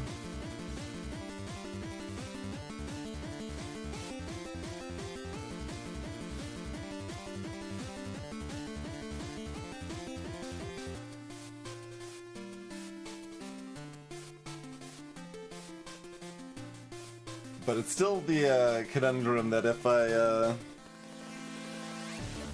bring 3 trees into it, I'm losing my other 2 sets, and that's real sad.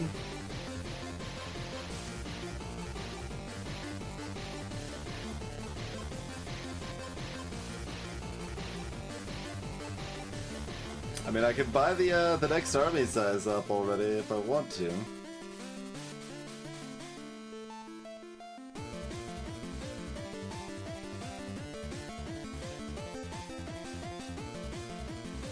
Then we just drop, like, Vanguard.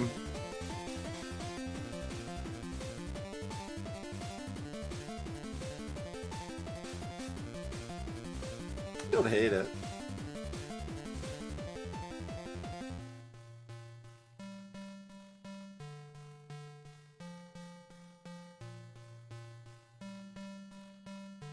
We should probably be using our free rolls before we make that decision. I think so. Gales are beasts. Probably don't care about Gales. Nah. Stick to the tree and Teak focus plan.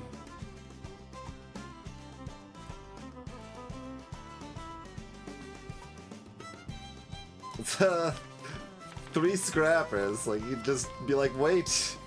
Let's get 5 scrappers.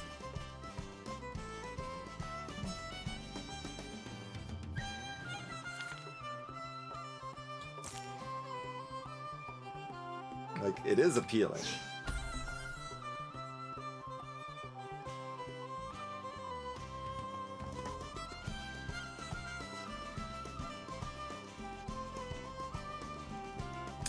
I should maybe look at things that we might want to replace Gibbs with, right?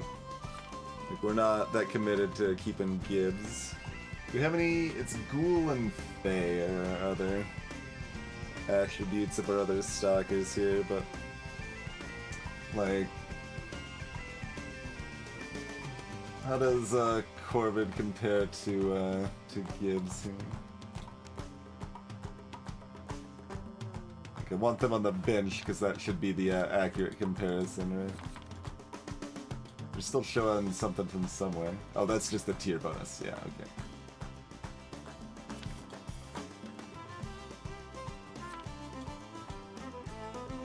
So, like, raw stat-wise, the uncommon, like, tier 1 Corvids, basically the same as the common tier 2 Gibbs, but how about the ability here? Oh, I didn't actually look at the health.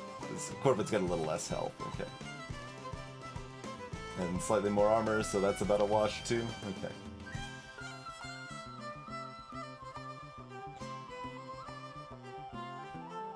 Like, the Gibbs going invisible is fine.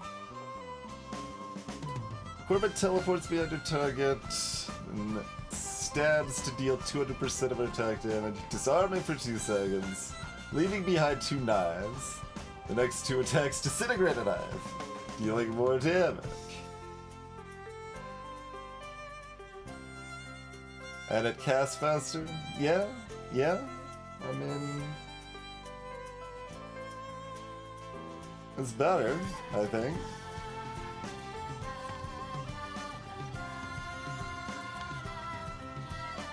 Oh, do we Clover? We want to get our other tree? Yeah, let's see what these things are. Oakengard pulses a wave of healing energy, restoring health to itself and adjacent allies. Cleanses crowd control, immune for 2 seconds. I mean, that's not even really that exciting. That's not... Because Oakengard's ability isn't really what I want, it kind of makes me be like, well, nuts to this whole tree plan after all. I don't know. Lurch. Dark Ritual. Pay 1 black mana to gain 3 black mana. I don't know how black mana is gonna help me in this game. Curses the ground around its target, causing it to erupt, doing damage to the target and anything in the radius. Cute enough. And that's a ranged stalker, which is also curious. But seems kind of worse. Yeah, I think I probably want to go in on Corvid here.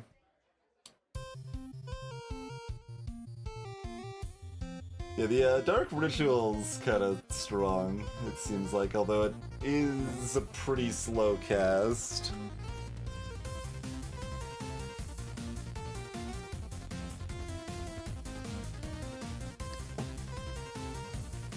And Ghoul and Stalker tags are, like, seemingly at least a bit at odds with Lurch's default plan.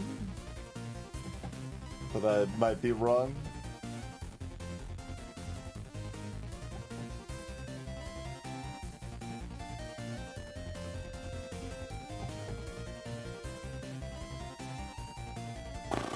Yeah, I don't know about this Oakengard.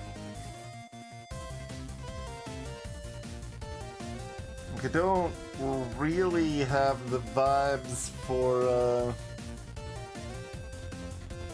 like, pulsing heals.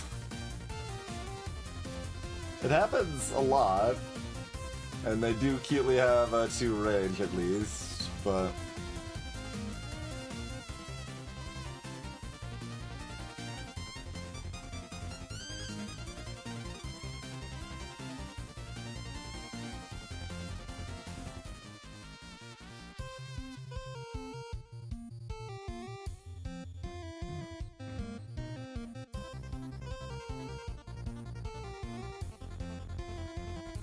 kinda seems like if I want 3 trees, I kinda just want bark and berries.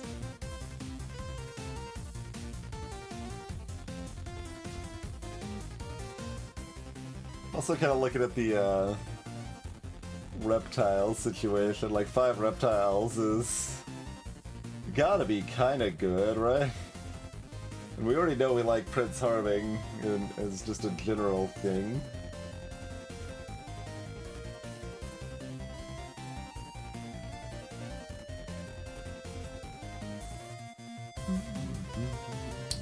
It doesn't sound like believing in Sneaky Teak, though. So yeah, maybe we're just looking at replacing Gibbs with Corbin? But my assumption is I was using this clover up for Oakenguide. But maybe I'm using it for Corbin or nobody?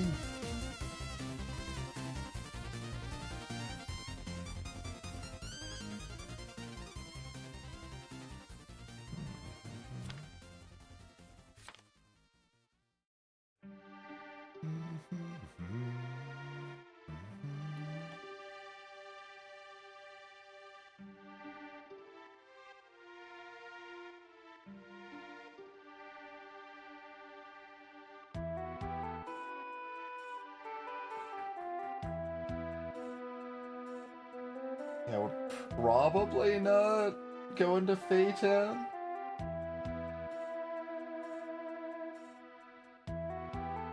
Like, there's so many just little splits like that. It's like, maybe this would work. I don't know, kinda, sorta.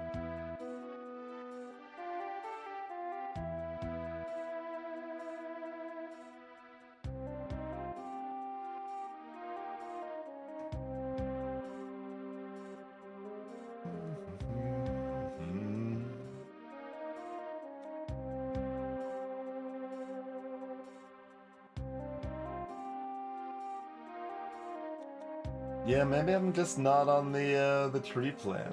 Like, I've only got 4 more stars to go, so like I don't know if we even want to go rares.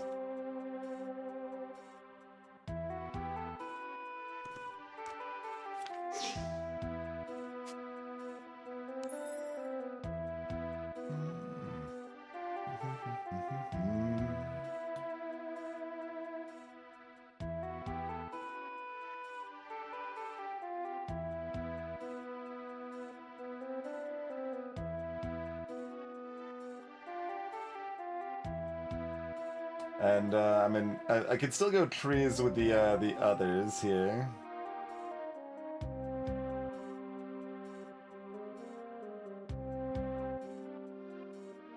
Don't necessarily mind that.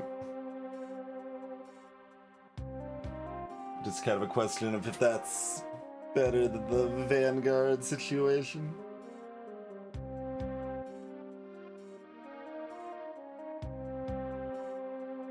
If it's not, then what else am I doing? Because that was the plan. Oh yeah, we gain a shield to start too. It's not just the 10 armor.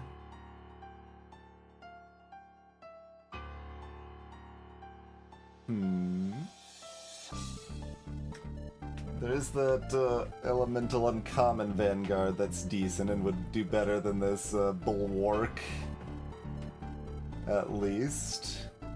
So if we were doing Vanguard stuff, we can at least go in that direction.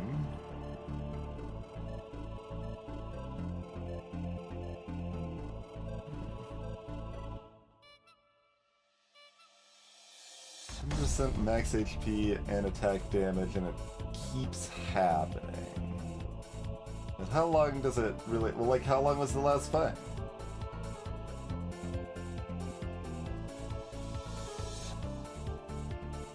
Like, not even 35 seconds. Okay, but it procs every 8 seconds? Okay. So calling it like 3 stacks of it's pretty reasonable. Or even rounding it down, let's say like 2.5. 30% HP and attack damage. quite a bit.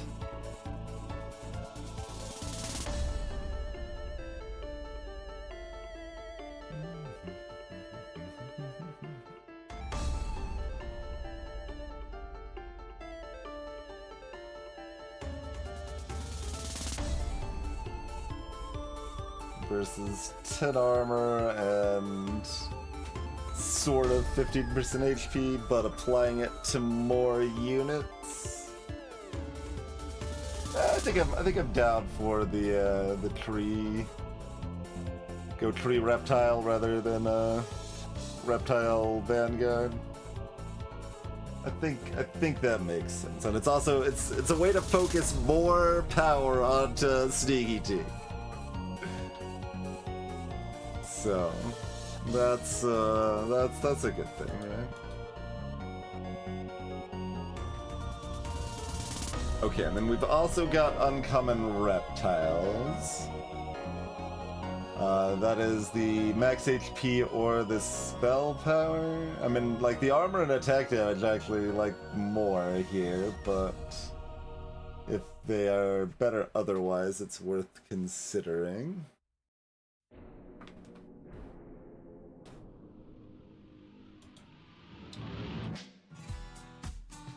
But yeah, so I think we're sticking with that plan, right?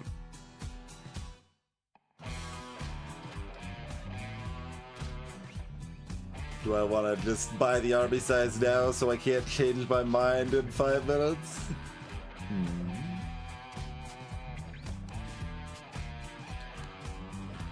Kind of.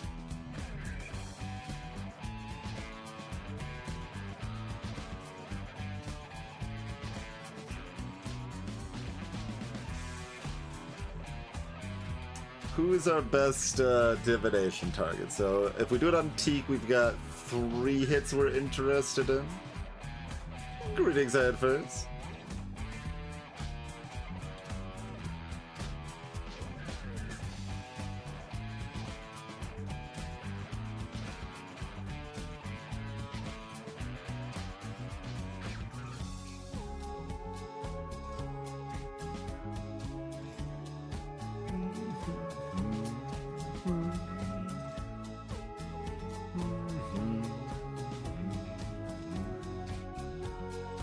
Everything else is kind of a big old maybe.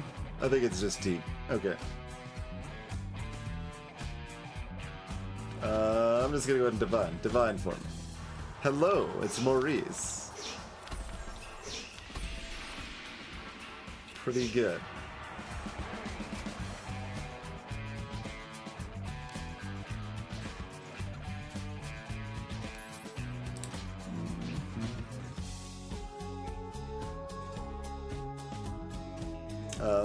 How much do I even care about using my free rolls? I guess we've got Gibson Bulwark to sell.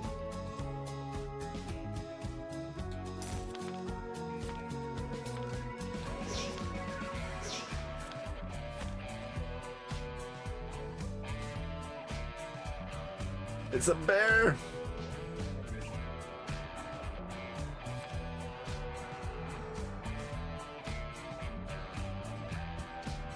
It's treating me alright so far.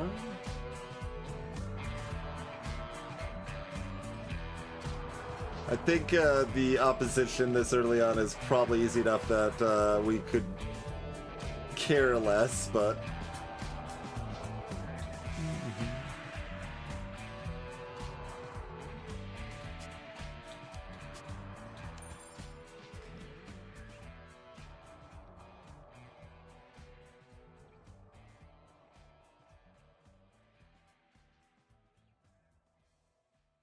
Twin stare at Hawk.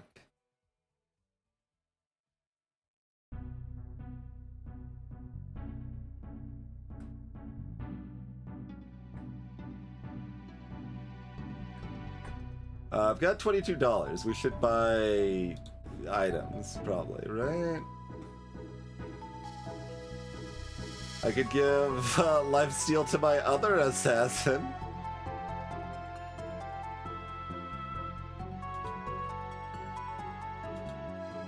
Just buy the sword and buckler here. Not opposed. The leech knife is not bad either.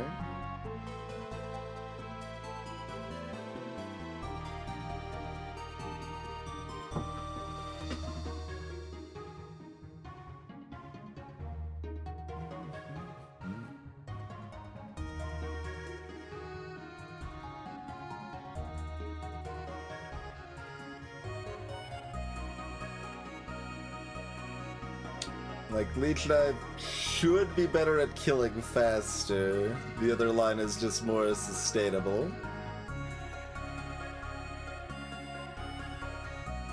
I mean, I gave you a twitch stare instead of a twitch judge.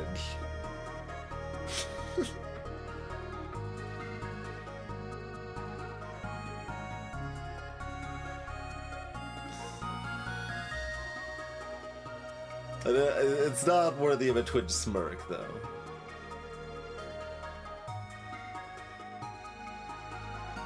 But not too many are. That's a higher bar.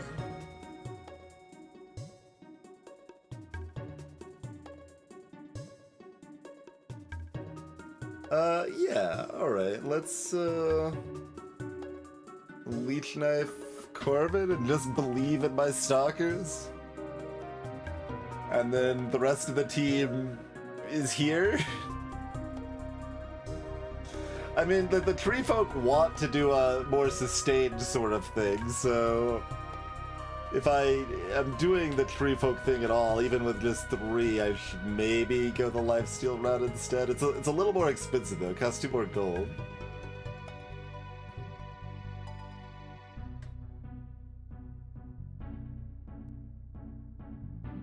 And this is still like, there's still lifesteals, so it's not like it's no sustain here. Alright, let's do it up.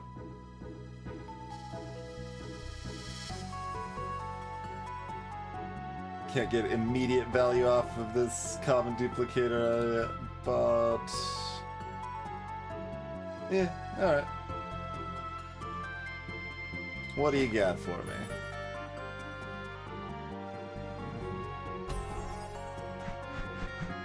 Okay, that's the one with a pile of spell power, but units cost more. Is that rares? Yeah, they're on rares. They have mostly tier 1s, but these gotta be like rares, right? Okay, there's only 2 rares. I assume this is just a stomp then. We got this dragon engineer with a hammer time. Oh, what's the second tier of dragon? When the worm's fire breath strikes a friendly dragon, they temporarily tier up. That's one way to make a tier 5 unit.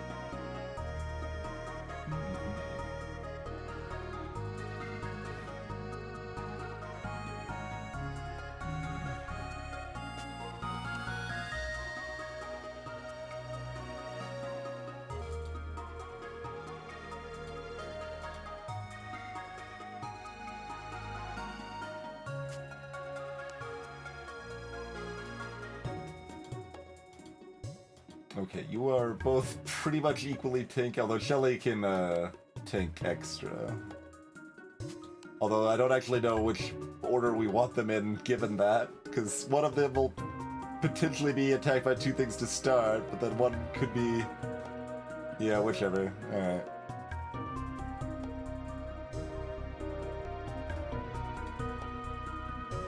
This is fine, I think. I'm just gonna press fight.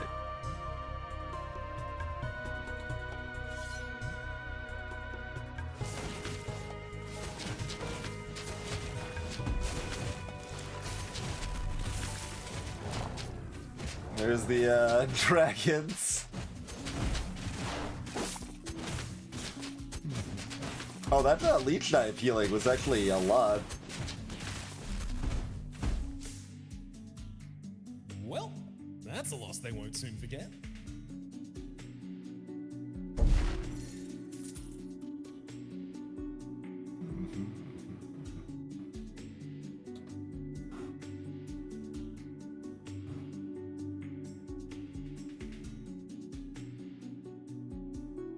Is it showing hothead procs? It doesn't look like it. Okay.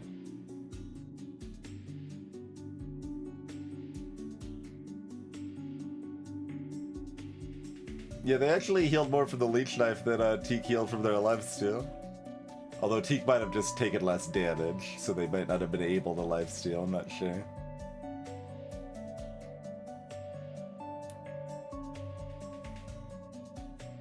Yeah, Monty exists, but what they're doing is giving the entire team 15% attack damage, so, you know, like, their actual damage contribution is quite a bit, given that.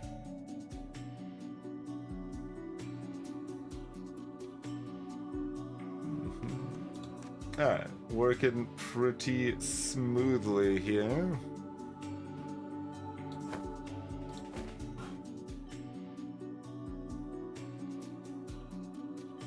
We could give crowd control immunity to our other assassin if we want.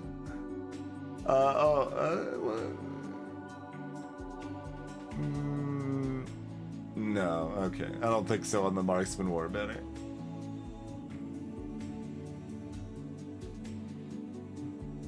Does Monty look like they're on the run? They don't to me.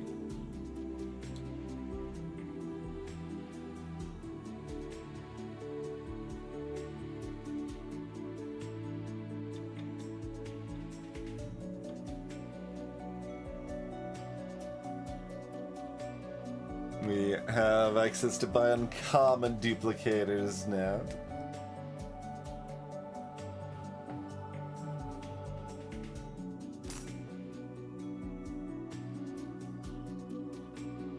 Flash and Fritz.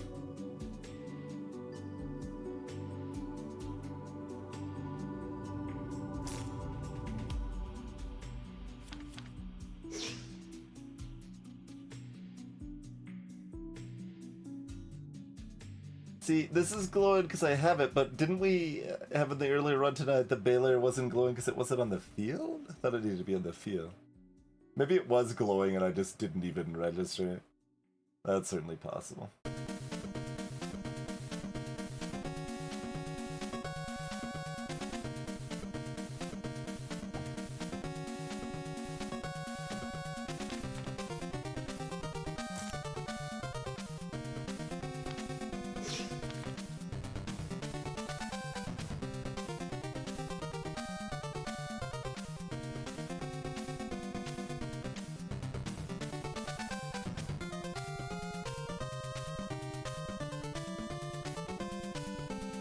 Maybe I should have been buying these lurches and just going for 4 stalkers.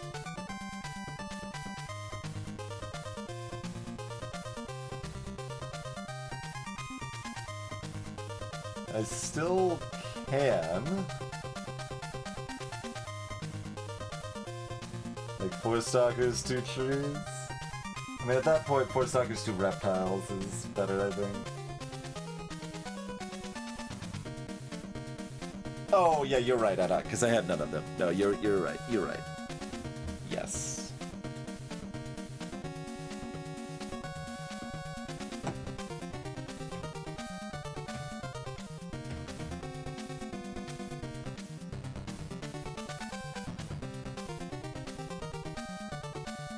I could buy a Lucky Clover and make it a lurch right now if I wanted to.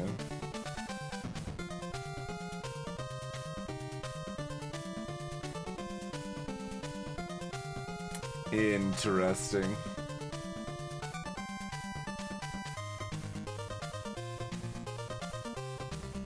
But I just started getting my my trees on. That fight only lasted 30 seconds.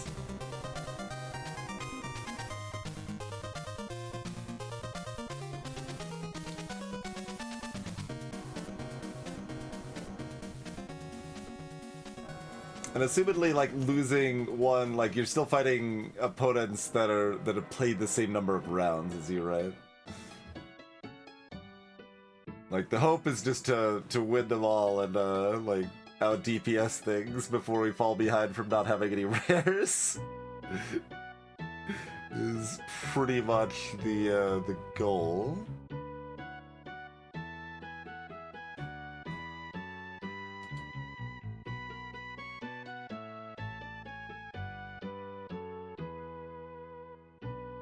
So as long as I don't fight like an all-tank team, 4 Stalkers is pretty great.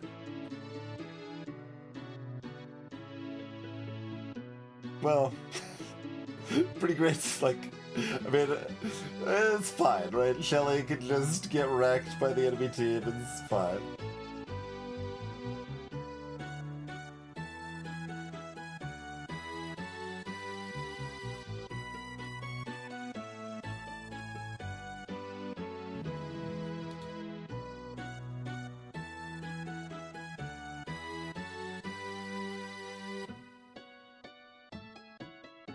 I don't think I buy any of this right now. I think I just buy Uncommon, Duplicator, and then fight. And then we're looking at switching to 4 Stalkers. Like, I'll buy the Gibbs and Lurch. Next go here.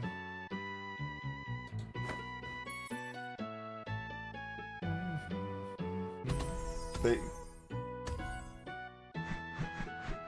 Okay, you have 2 tier 4s. Okay, I was like, you better have some strong units if you still only have a 4 army size here.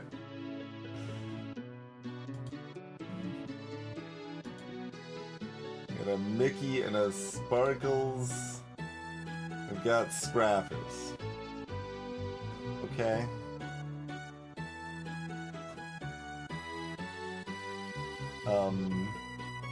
I'm not moving anything, and I'm just gonna press this button.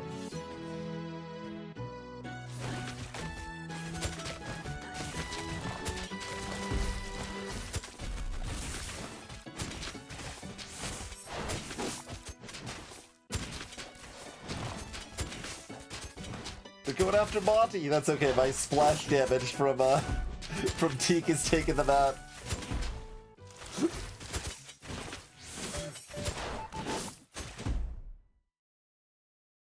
The Clover I can buy at any time. They face you. So there's no reason to buy it now. There's only 1 Clover left.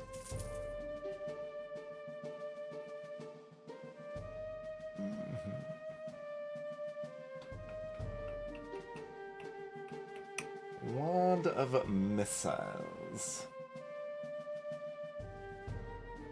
No, that's what the little diamonds beneath it are. There's 2 total Clovers available. I can buy up to 1 a turn.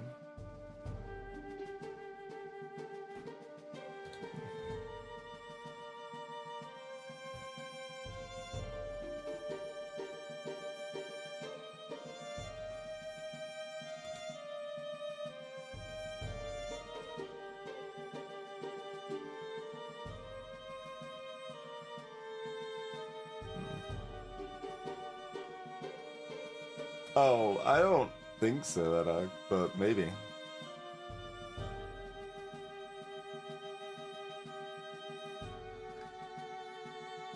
Yeah, sold out's just something that you just bought.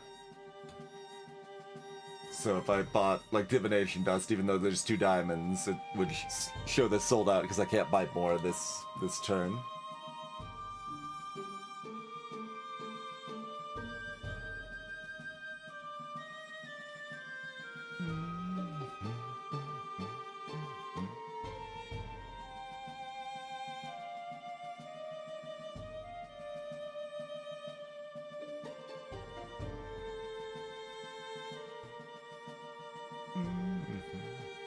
I mean, the shop reroll might just be for the main shop, rather than the, consumables.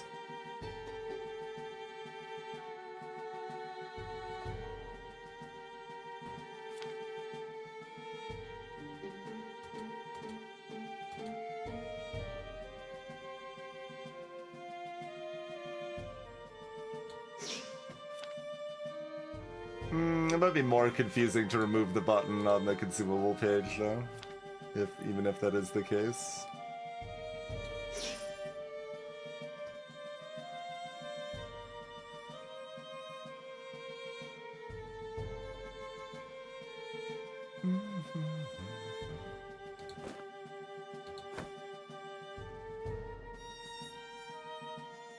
Oh, I meant to buy the clover. I should have bought the clover in advance, so I wouldn't. Oh well.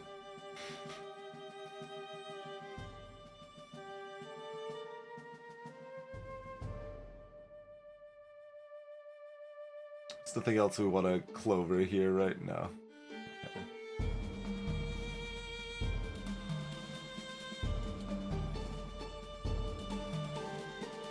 But there's not a reptile stalker. That's what I want.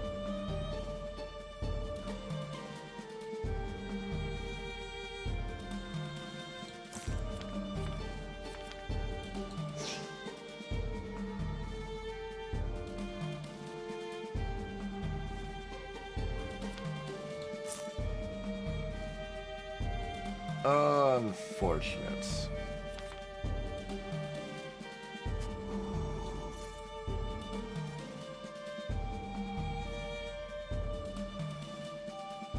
Alright, we going in on this 4-stalker plan?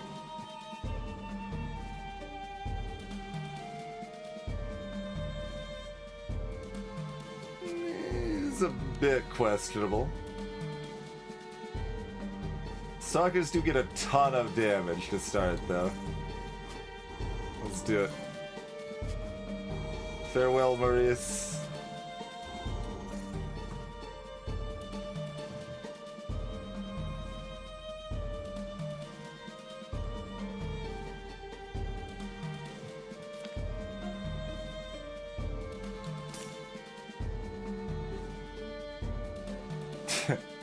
There's the treats.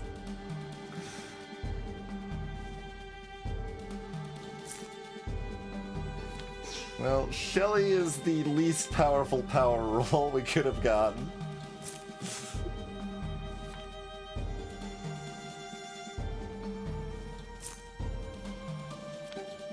The body, at least that one tears up.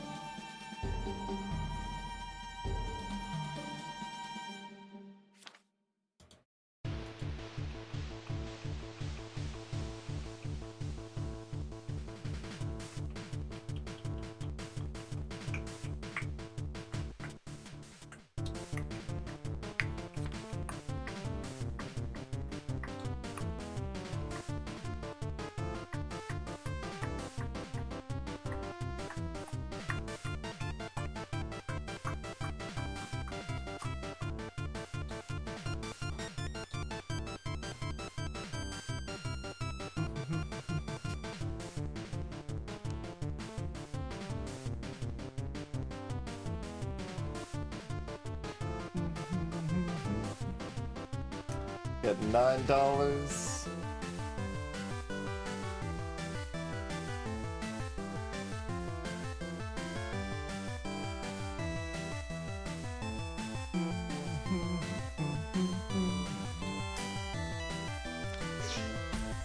Cool. At least something of a modest value there. So we could have gone into Kragus with the Vanguard angle.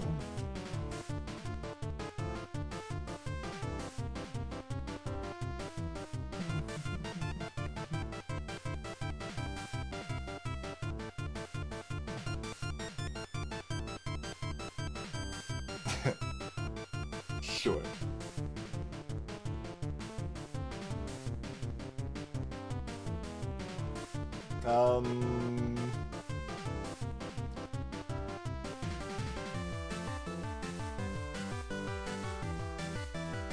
I can roll again.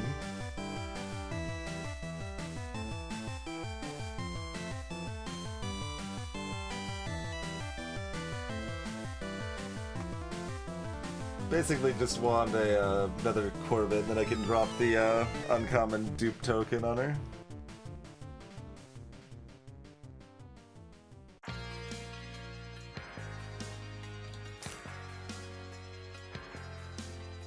Alright, I'll just bank the power roll for now, I think. Do I want one of missiles for Corvid, or do I want to roll to try to find something I like more?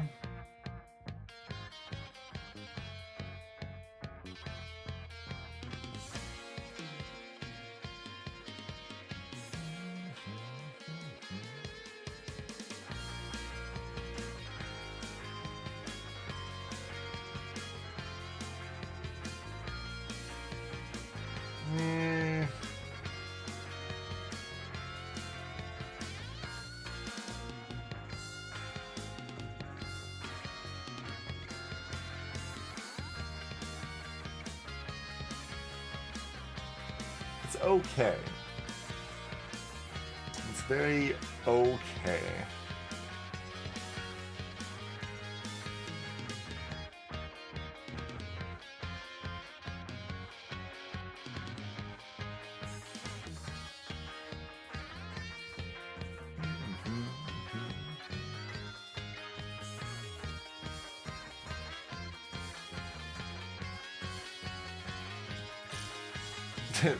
The text flickered briefly. I pressed it.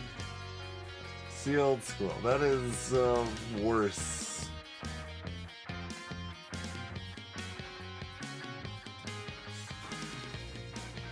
We could give her a spear too.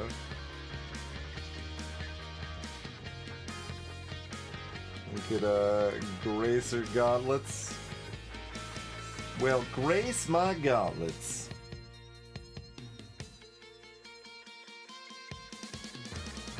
Still hate it.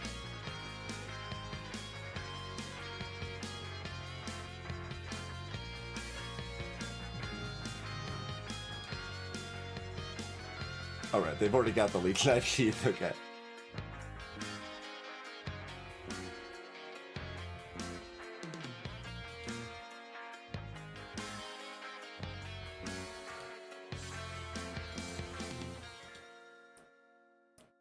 Certainly is rocking enough attack damage that going the spear is still reasonably cute.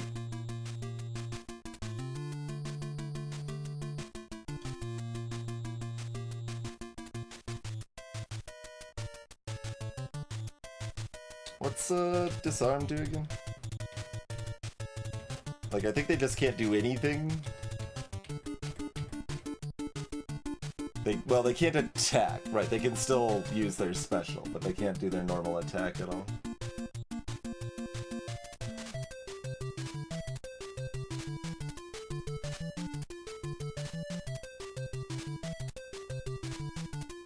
Alright, let's, Crystal plus gloves on. Yeah.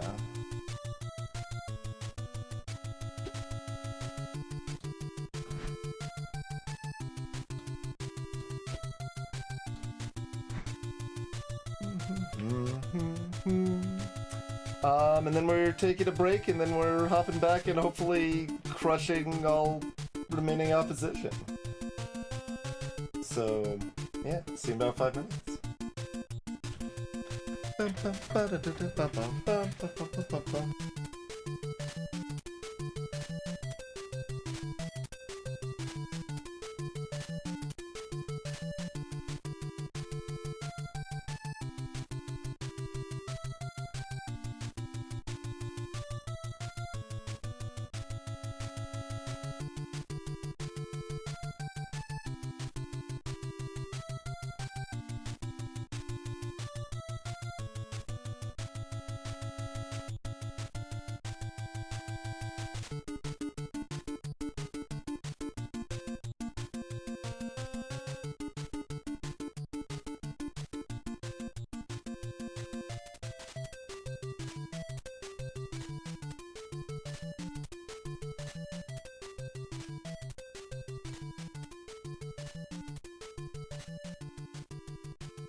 And we are back.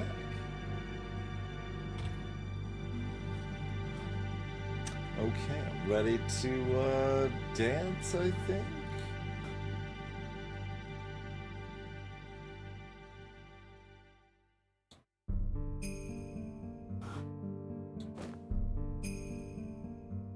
I could just drop to uncommon dupes on Corbin, make her tier 3 right now. I mean, I guess if we're trying to just crush things as quickly as possible, that's maybe the play? Incidentally, that also maybe means, like, if we could sub out Shelly with,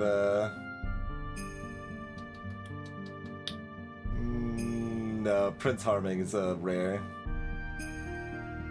Just as far as, like, offensive stuff. I think the armor is probably still just better for us than the spell power. Especially since we do kind of want our remaining non-stalker to be a tank.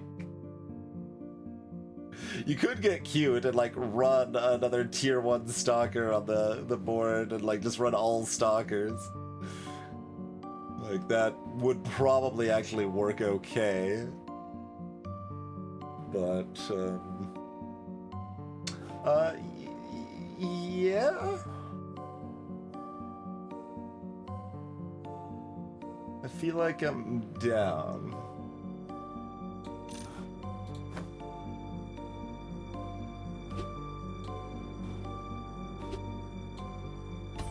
Bloop, bloop. Let's clown on some nerds.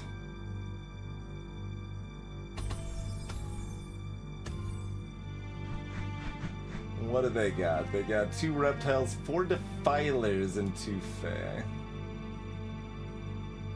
So when someone on my team gets low, they explode. Violently.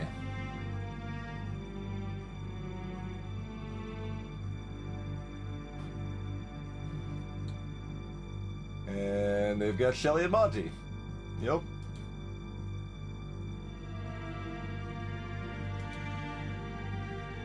And Glitter and Fritz and Spindleton.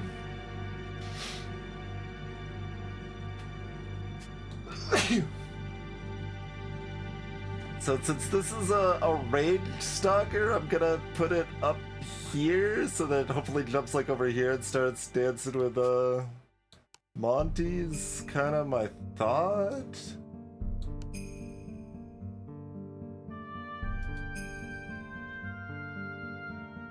Their Shelly is a lot better than my Shelly.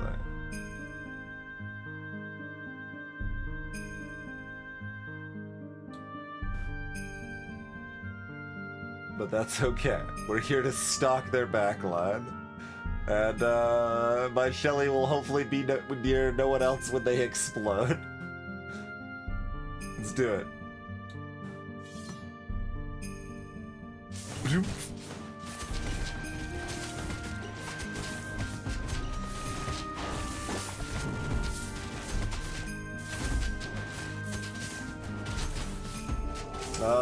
This is not going well.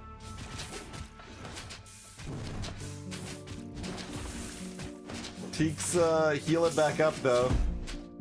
It's still fine. It's still fine. Teek's got enough healing. Losing Corbin made me nervous.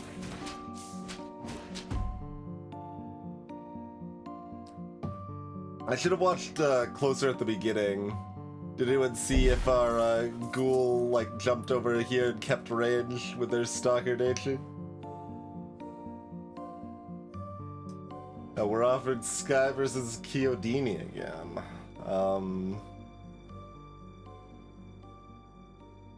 I don't think I want Magics or Mythics, so I think it's Sky again.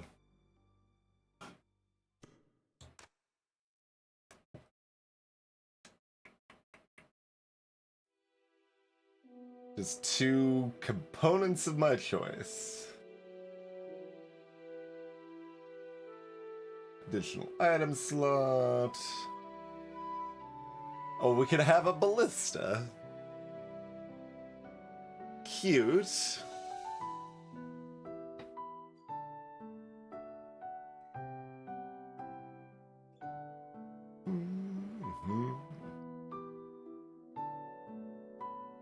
Like, what's more valuable? An extra mediocre unit? Lets me have 7 units on the field? Or just whatever combined fancy component I would like? Like, there's a little bit of an argument for item slots where I could, like, have 4 item slot Teak and be like, it's all about Teak. It's time to sneak. But, I think I would rather have the other options.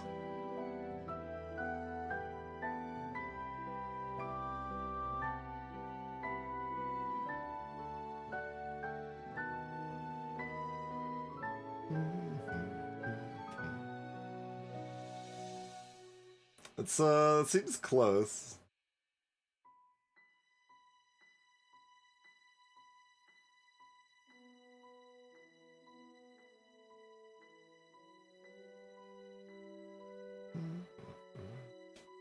Yeah, the ballista's fancy, but it doesn't really work with what I'm doing. Sort of. Sort of. Very much sort of. What, sort of item do I even want here?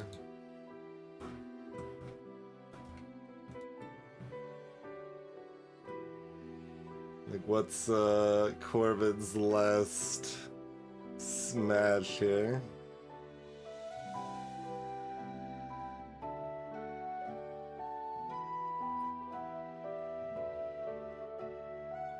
Could be the Khopesh.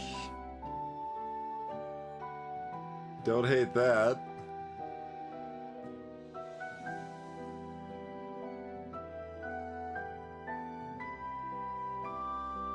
Could also be the Eden's Blade. Just 15% damage, yeah.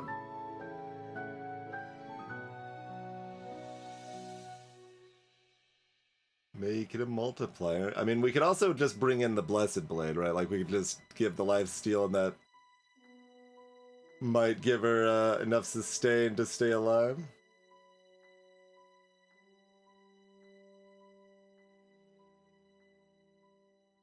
When we did fight Sky, it was like a more advanced board state than we have currently here, though. So there is that.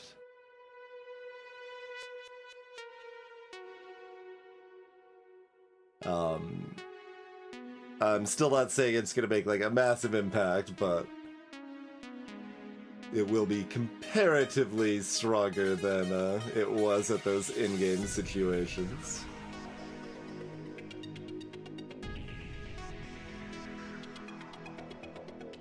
I'm also noticing my gold total is annoying. I need $1 more if I wanted to buy a completed item here.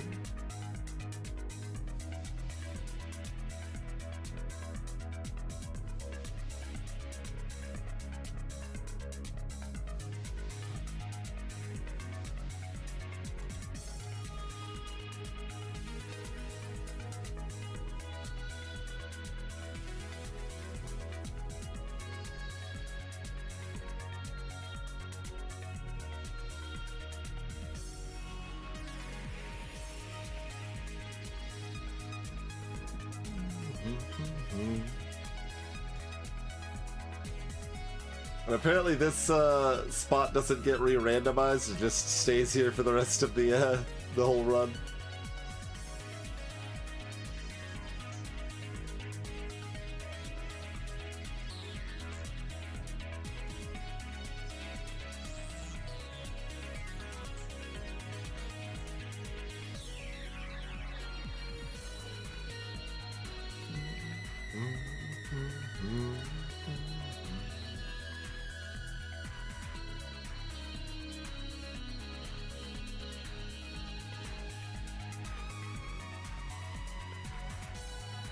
I'm not sure. I think I want the 2 items. That's what I'm looking at the most, but list is a little bit more interesting, I guess. But...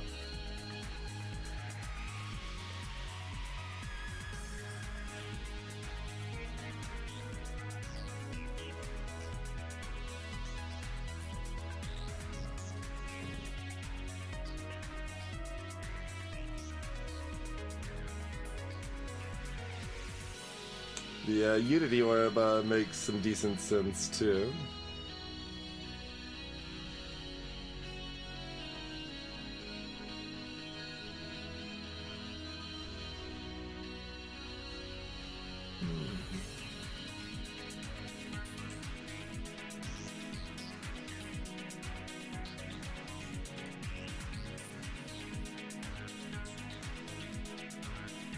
Could do the cost reduction and really spam my special.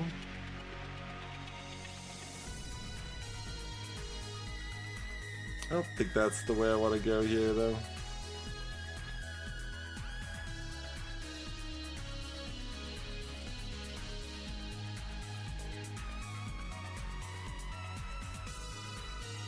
So yeah, it feels like one of these 3.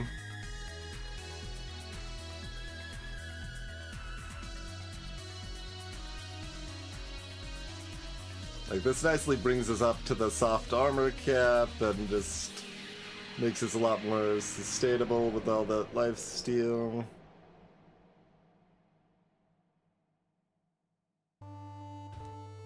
But like, do we want sustain? Like, that's the question, right? Like, that's a nice, like, kind of in-between choice, but we could also just take Khopesh and be like, alright, if we murder someone, then we're even better at murdering.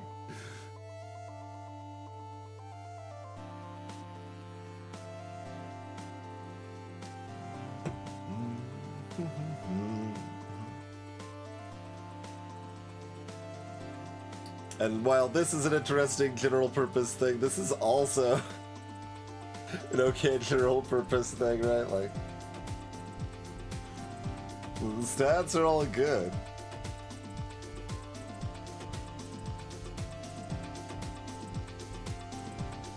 And it is a lot of them.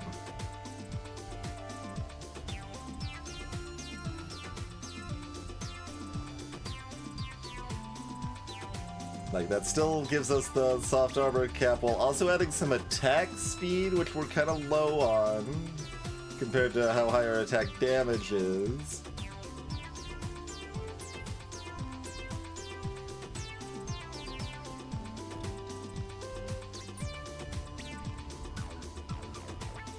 Spell damage benefit pretty low. Like, yeah, we don't care about spell power very much, but...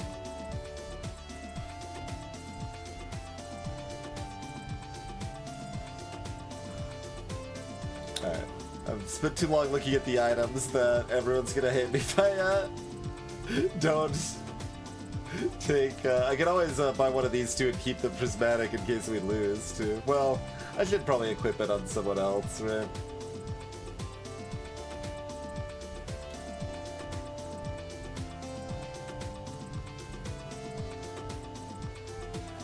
Probably. We've got another dust now, right? Yeah.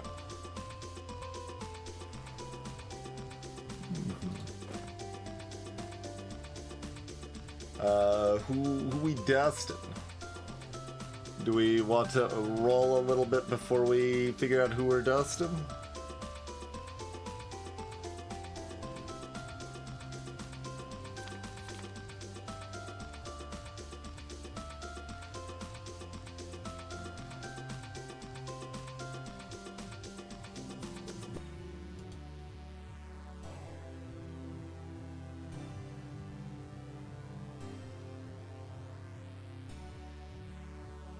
Yeah, I mean, mostly we want a tier 4 Corvid, I think, right?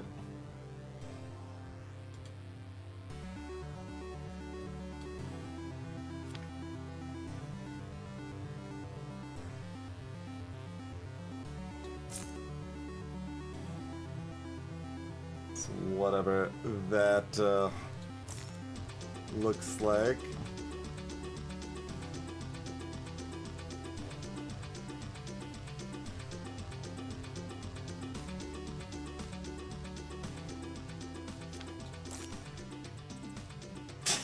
Shelly on these power rolls.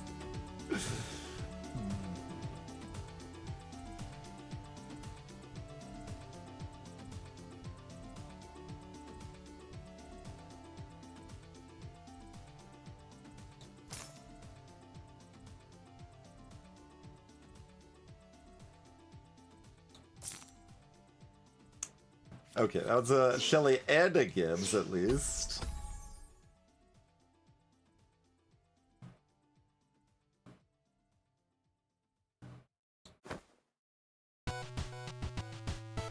Oh, I still need to be able to buy things with the divination dust.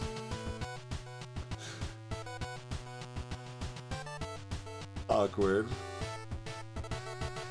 Well, we can keep the shop and try to get a tier 4 Gibbs at least still.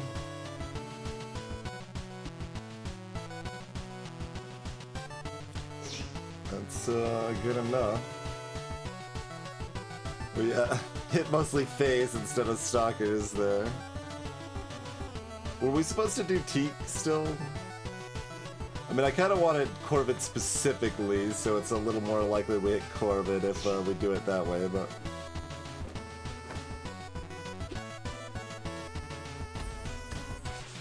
There's Max Gibbs at least.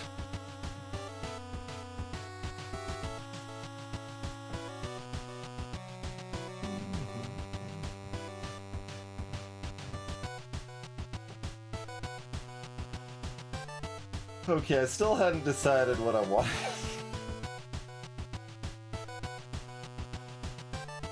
We want the smorgasbord, the murder utensil, or the sustained lifesteal.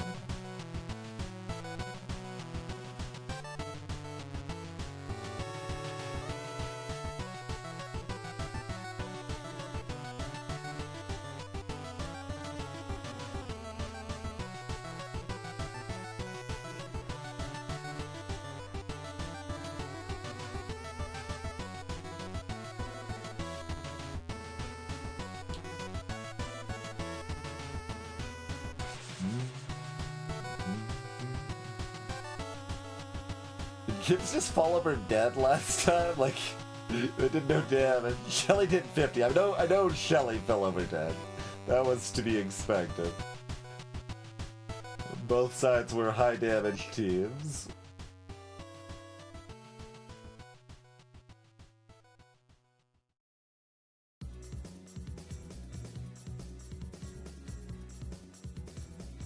Let's see, I mean, we can see their kills. Last time Corbin did get a kill 7 seconds in.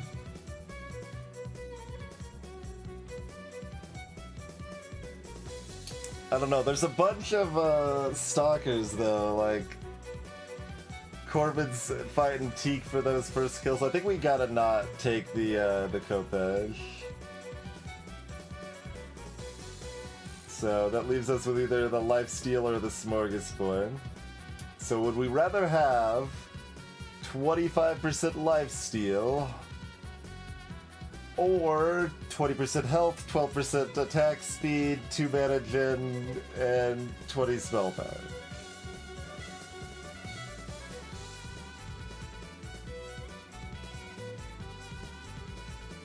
That's close. Okay, so 20% health is just an extra 360 or whatever health here.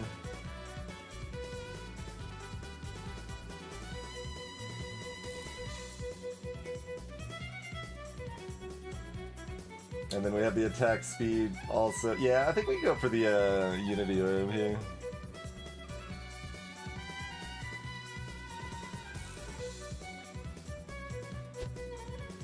Feels like generic enough that it's like, oh, well, you gotta go for the more specific thing, but it's a lot of stats. It's just a lot of stats, you know?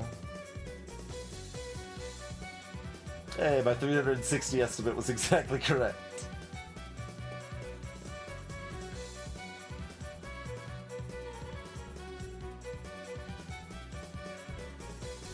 can make Lurch tier 2 here too if we want. Like, if we're really on this go all in as soon as possible plan, I guess we are. Do it.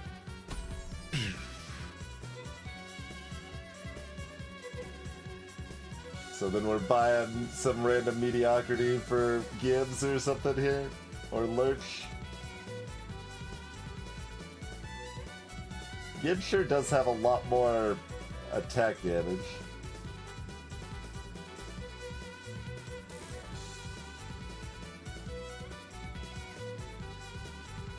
Yeah, give some gloves or something.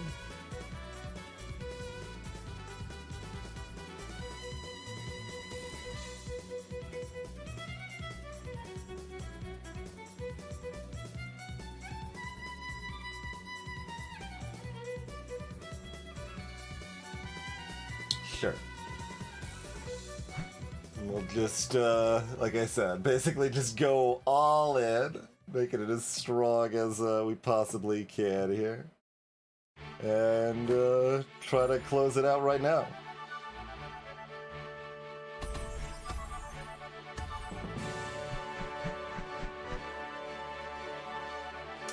They've got a lot. They've got trees. They've got, we're Stalker v Stalker, but, they might have some rares. Let's see. They've got Lurch. They've got a 3-item tier 4 Teak.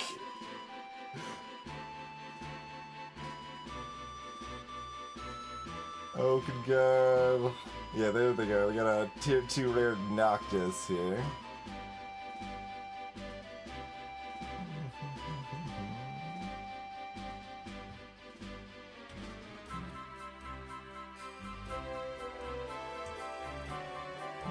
For 3 seconds, none of my units gain mana or cast abilities, huh?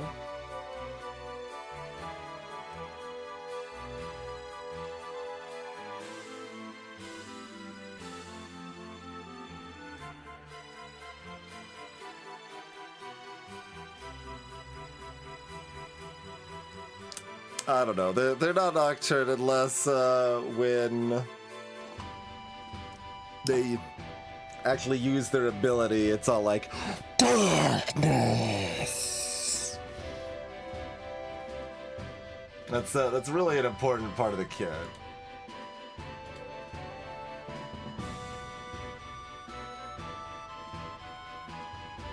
So how do I?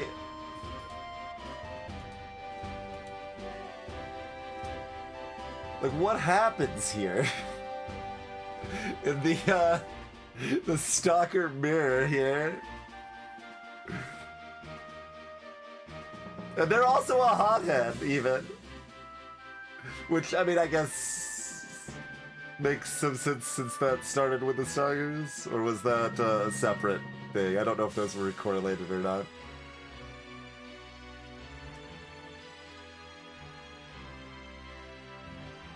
Yeah, they spent the money on the rare, so their units are lower tier, but they do have... Like, this is a good power.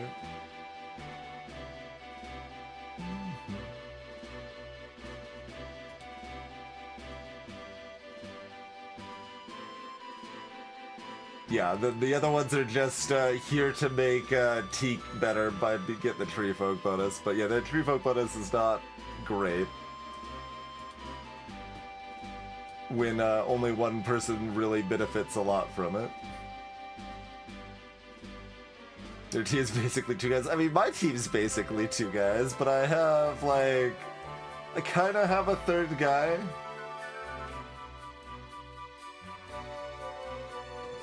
Like, Monty doesn't count because Monty's just gonna die instantly to their team, right?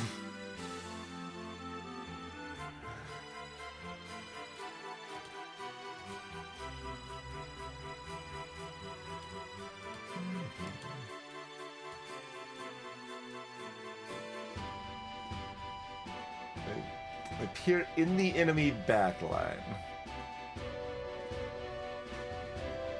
So, like...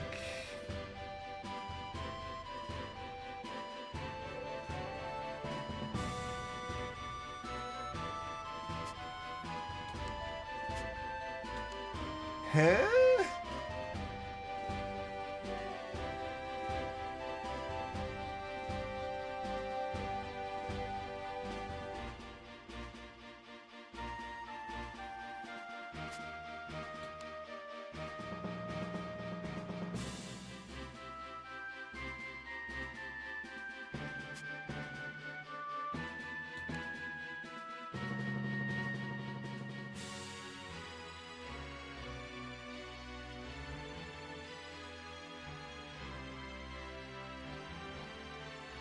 So, something like this? I mean, like, Teaks over here kind of on their own, but I'm trying to, like, maximize killing Noctis, because they seem the most threatening that I can actually kill quickly. Like, Teaks very threatening, but I don't know that we can kill them very quickly.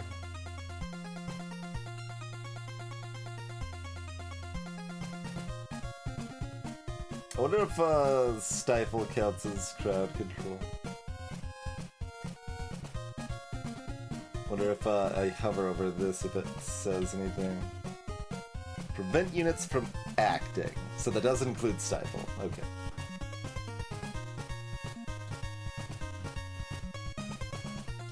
Not that Teak's ability is that important, but...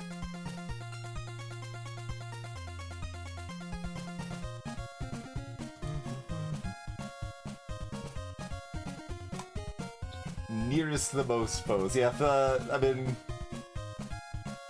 Yeah, maybe. I mean, we can control when it happens because it's happening immediately.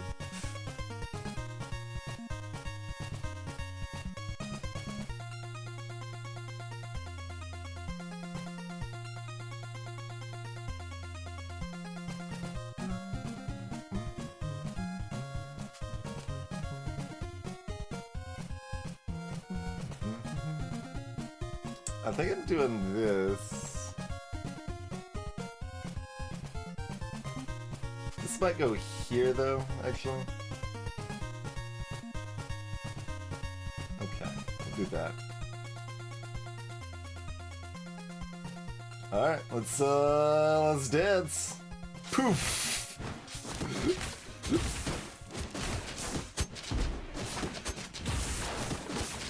Whee!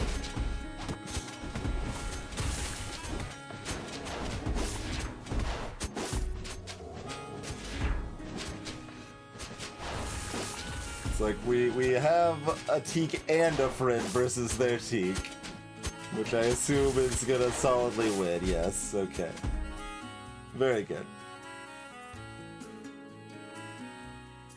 Superior strategy. I'm guessing you even taught me a thing or two.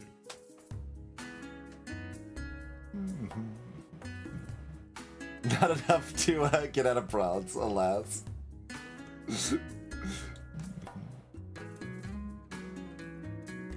You do need to play at least 2 games in bronze, apparently.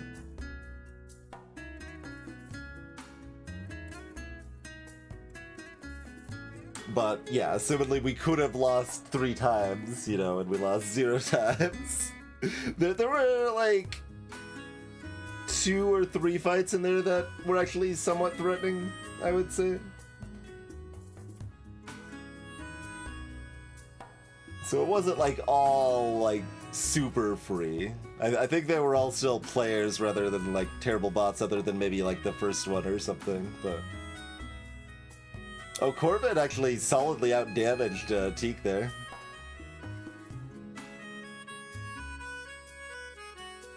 Gibbs he was there. Shelly tanked 4,000 damage. I didn't actually see how fast we took out their Noctis, but I don't know if their ability even went off.